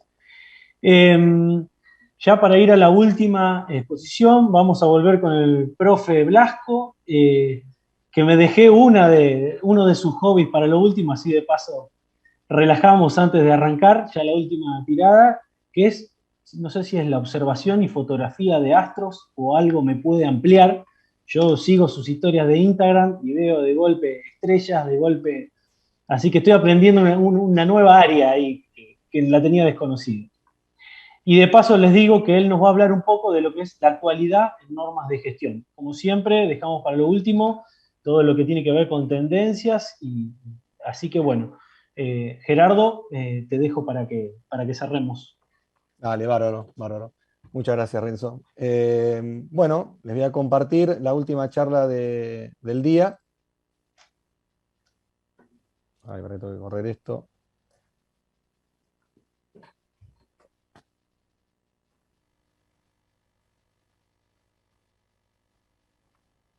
Ahí ya está, ahí se ve. Bueno, como siempre, aunque sea unos minutitos, no es que va a ser muy larga, pero no podemos dejar de tratar un poco en qué situación y en qué contexto están cada una de las normas GFCI, ¿no? Porque un poco mantenernos actualizados es el fin de este seminario. La verdad que un poco se va a linkear con la gran exposición que hizo Sofía, en la cual, más allá de presentar los desafíos que puede tener una industria de alimentos al implementar BRC, prácticamente hizo un repaso de toda la norma, ¿no? Y de todos los aspectos que la hace un poco diferente. Vamos a comenzar con la FCC 22000.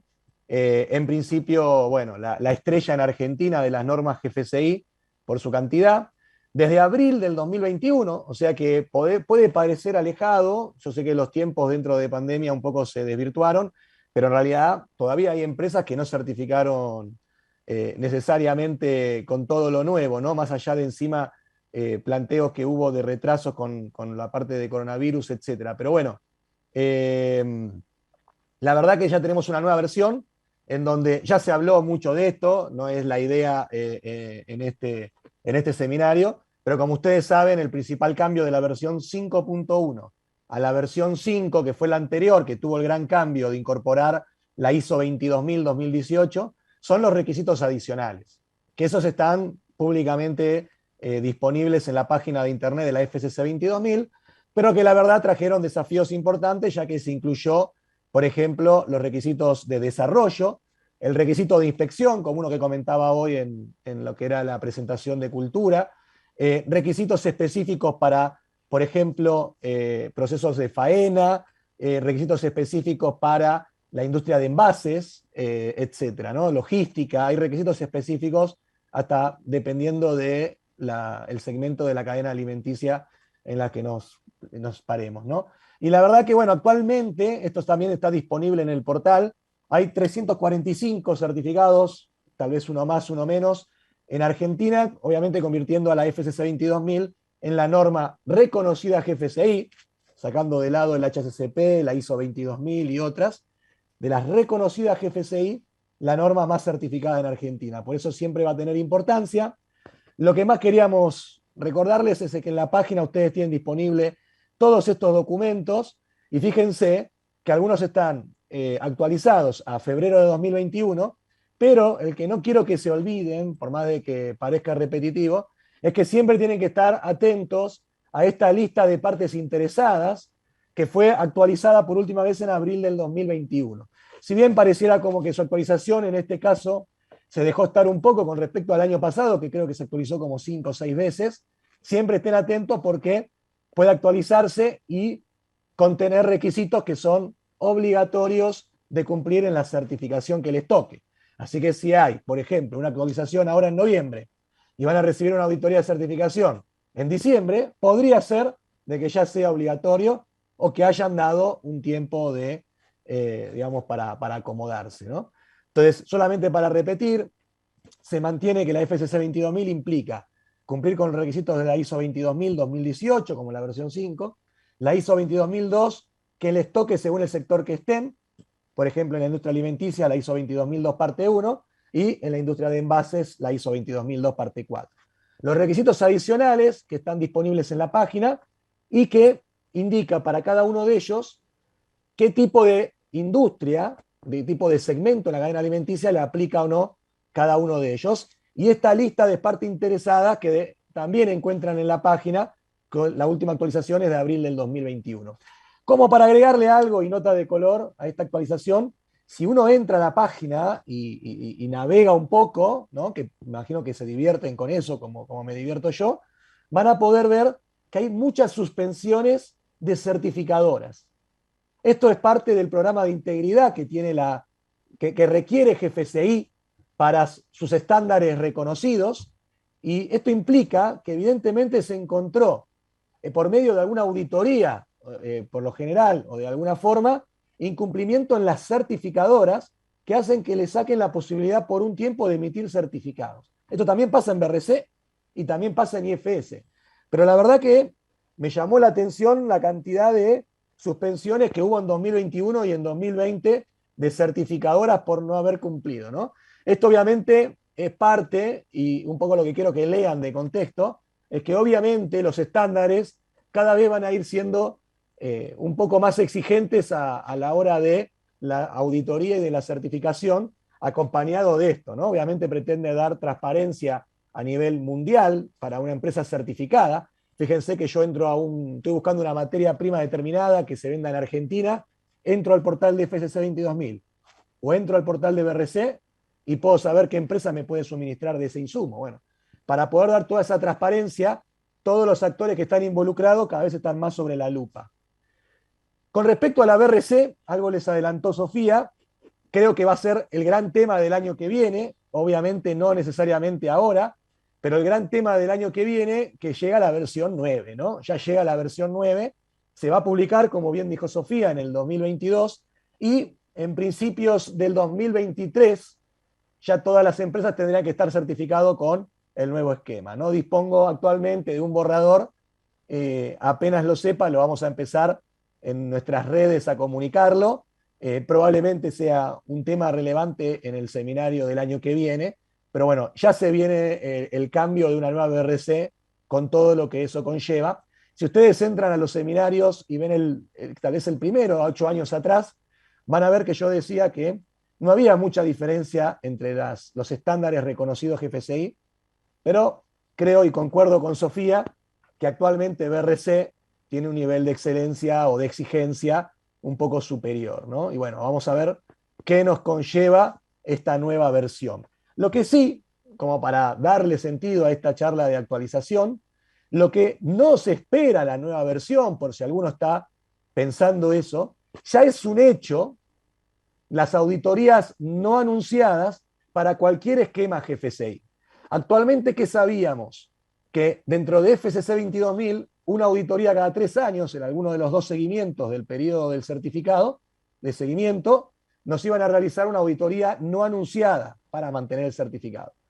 En IFS y en BRC, hasta este año, digamos, por decirlo de alguna manera, para redondear, eso era optativo. Bueno, ya no. Y no solo ya no, sino de que la directiva de BRC es que durante el 2020, o sea, en el 2024 más tardar, ya no puede haber ninguna empresa que no haya recibido una auditoría no anunciada. Por lo cual me animo a decirles que en el 2022 y en el 2023 probablemente se hagan la mayor cantidad de auditoría no anunciada. Entonces, el que tenga BRC, acá les puse algunas de las reglas, todo esto está publicado igual en un documento que todos los que estén certificados BRC tienen que tener al día e ingresar a la página, que son las posiciones que determina BRC. Ahora igual les hice una captura. Dentro de esas posiciones hay una que es para la auditoría no anunciada, y obviamente ahí tienen todas las reglas y tienen que estar actualizados. Pero bueno, ya es un hecho. Esta sería, por ejemplo, que ven acá arriba, la 79, donde pueden encontrar las posiciones de BRC con respecto al protocolo de auditoría no anunciada, y está esta información que les acabo de resumir. Y solamente también para demostrar la actualización, así como en la FSC 22000, tengo requerimientos que pueden aparecer en cualquier momento en la lista de partes interesadas publicada en el sitio oficial de FSC 22000. En la página oficial de BRC, yo tengo las posiciones que pasan a ser requisitos, si así lo ameritan. Y bueno, la última actualización, como la ven acá, es para la parte de alimentos, ¿no? Porque cada segmento también tiene su posición, es de marzo del 2021, ¿no? Para el que tenga todavía la del 2020, se actualice con esta nueva posición. Y con respecto a IFS, y para terminar, de una manera muy corta, bueno, no lo puse acá, pero si ustedes entran, me arriesgo a decir que hay aproximadamente un poquito más de 180 certificados BRC en Argentina. La verdad que va creciendo la cantidad de certificados en Argentina. Creo que siempre va a ser un poco más el crecimiento exponencial de la FSC 22000, pero la BRC no se estancó. Hace no mucho más de 2 o 3 años teníamos 80, tenemos 180 ahora, lo cual implica de que hay o muchas empresas, como comentó Sofía, que están pasando de FSC 22000 a BRC, o empresas que están encarando directamente la BRC. Ahora, a nivel internacional, la norma que está en el podio, junto con ellas dos, es la IFS. Si ustedes van a España, Alemania, Italia, Francia, y es más, si cruzan a Chile, van a ver que la IFS es una norma de las más certificadas, y tal vez en algunos países hasta más que FSC 22000. Pero bueno, en Argentina tiene menos presencia, pero me interesaba decirles de que actualmente ya se cuenta con la versión 7, está conviviendo con la versión 6.1, que trae aparejado varios cambios, entre ellos lo que hablé de cultura. El extracto que yo les puse en la primera presentación es de la IFS versión 7. Acá tienen una pequeña, digamos, los pequeños novedades que tiene la versión 7. Por ejemplo, tiene reducción de requisitos, mejorando la estructura para que sea más amigable en el uso, alineada a la nueva versión del GFCI. Ya están todas las nuevas normas, estas están todas aprobadas por lo que estuve viendo. Un sistema de puntuación, porque esta norma, esa es la característica que tiene un sistema de puntuación también más estructurado. Por ejemplo, aparte hay una aplicación para en una tablet o en un celular ir completando el informe de auditoría para poder obtener el resultado, que es numérico, es un porcentaje de cumplimiento para esta norma, a diferencia de FSC 22000 y de la BRC. Y bueno, alineado con la actualización que les quería comentar de las otras dos, también pueden encontrar cosas que la IFS determina que podrían pasar a ser requisitos automáticamente o dando un plazo. A eso se le llama doctrina, y la de la IFS versión 7, ya la última versión, es de junio del 2021. Resumiendo eso, tengan la norma que tengan o a la que estén encarando, no se olviden que hay fe de ratas que pueden ser un requisito a cumplir, y que si no lo tienen en cuenta podrían tener una no conformidad en la auditoría de certificación. Para los que no estén trabajando esta norma, igual sepan que se puede descargar gratis y está en español siempre, porque es una norma principal en España, por lo cual todos los documentos, hasta su guía de FUDEFENS y otros, siempre están traducidos en español. Así que es una muy buena guía de consulta, la estén implementando para certificar o no. Entonces, no son cambios radicales que tenemos en las 3 normas, pero ese sería el estado de cada uno, lo que se viene y esos últimos documentos que tienen que tener en cuenta para mantenerse actualizados en el caso de una certificación.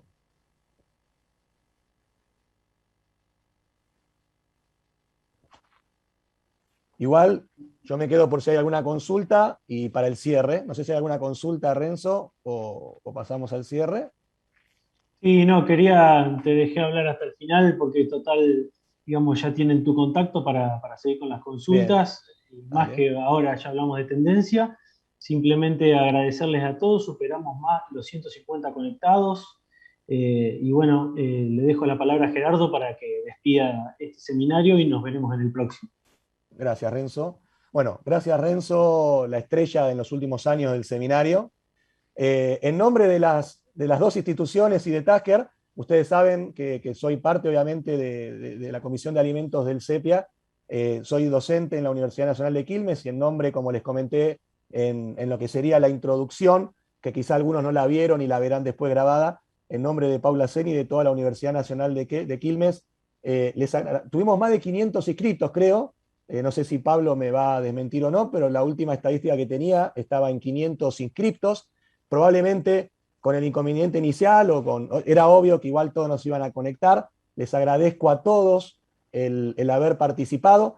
Les pido disculpas realmente porque se perdieron 5 o 10 minutos, creo que menos de 10 minutos, 5 minutos de mi presentación inicial. Todas las presentaciones van a quedar grabadas en nuestra página, la van a poder ver. No sé si Juan nos la compartirá y Sofía, pero hasta ahora todas las presentaciones estuvieron. También ustedes pueden entrar a nuestra página y ver de los 8 seminarios anteriores. Así que el que se haya perdido esos 5 minutos, sé que tuvimos reclamos y algunos enojos, les pedimos disculpas, sepan que esto lo hacemos entendiendo de que es necesario, de que queremos aportar, tanto en el CEPIA, en la Universidad Nacional de Quilmes, que considera a la inocuidad, obviamente, como algo fundamental, y nosotros, que saben a qué nos dedicamos, desde Tasker Consultores, hacemos con la mejor intención del mundo. Tuvimos un pequeño percance, digamos, al inicio, les pedimos disculpas, esperemos que lo sepan comprender. Quiero agradecer, obviamente, a todos los que participaron para que esto pueda darse, digamos, y se pueda llevar, no solamente a Sofía y a Juan, disertantes de lujo, creo que todos nos quedamos impactados, por más que creo que conozco de la parte de inocuidad. Juan me parece que nos abre los ojos a todos con respecto a los virus, que algunas veces los dejamos un poquito separado y le damos más, digamos, importancia a otros tipos de microorganismos, ¿no? Y algunas bacterias que están más en el día a día. Sofía, que creo que hizo un resumen excelente de la BRC, y aparte creo que, como venimos haciendo desde varios años, que Renzo fue uno de los pioneros, tener el comentario de una industria ante una situación real, creo que es hasta más enriquecedora que cuando yo hablo de la BRC, por ejemplo, como asesor o auditor. Por lo cual esa mirada de una industria y que alguien de la industria tenga ese interés de compartirlos con todos ustedes es realmente destacable, y hay que agradecer a ella y a toda la organización que nos hayan dado esa posibilidad, ¿no? Quiero agradecer a todos los que participaron, atrás, yo veo ahí caras, pero a todos los que estuvieron del CEPIA y de la universidad, a Eduardo, obviamente, mi socio, y a todos los que colaboraron. Y en esta ocasión, por lo menos, para no nombrar a todos, que creo que no fue siempre, no lo nombré quizá en alguna otra ocasión, pero quiero agradecer particularmente a Pablo Micuta del CEPIA, que es un nexo importantísimo para poder lograr este seminario y que se haya podido dar estos años, sobre todo de manera remota. Como saben, en diferentes lugares pudimos darlo presencial, en un lugar donde nos da para compartir experiencias, donde podemos charlar en los intervalos, en los almuerzos. Ahora de forma remota, eso conlleva a la necesidad de estos recursos, articular otras cosas, y que gracias al CEPIA y a Pablo pudimos hacer, ¿no? Y junto a eso, le quiero agradecer a Agrositio, que sin eso no lo podríamos haber logrado. Sin alguien que realmente pueda hacer de que esto salga con la calidad que pudo, más allá del inconveniente inicial, nosotros no lo podríamos haber llevado adelante con esta calidad. Así que les agradezco a ellos, pero que obviamente están todos representados los que colaboraron para que podamos lograr este seminario, y cumpliendo prácticamente las 8 de la noche y cumpliendo como auditor los horarios definidos, más que agradecerles el compartir con nosotros, el que le comenten a otros y a los que no pudieron estar que los videos van a estar. Si nos siguen en las redes sociales, seguramente al CEPIA o a nosotros, a Tasker Consultores, les vamos a avisar cuando estén disponibles para poder ver los videos, y aquellos que se perdieron los 5 minutos iniciales y la presentación del presidente del CEPIA, de David, también la puedan compartir. Así que bueno, buenas noches a todos y muchas gracias.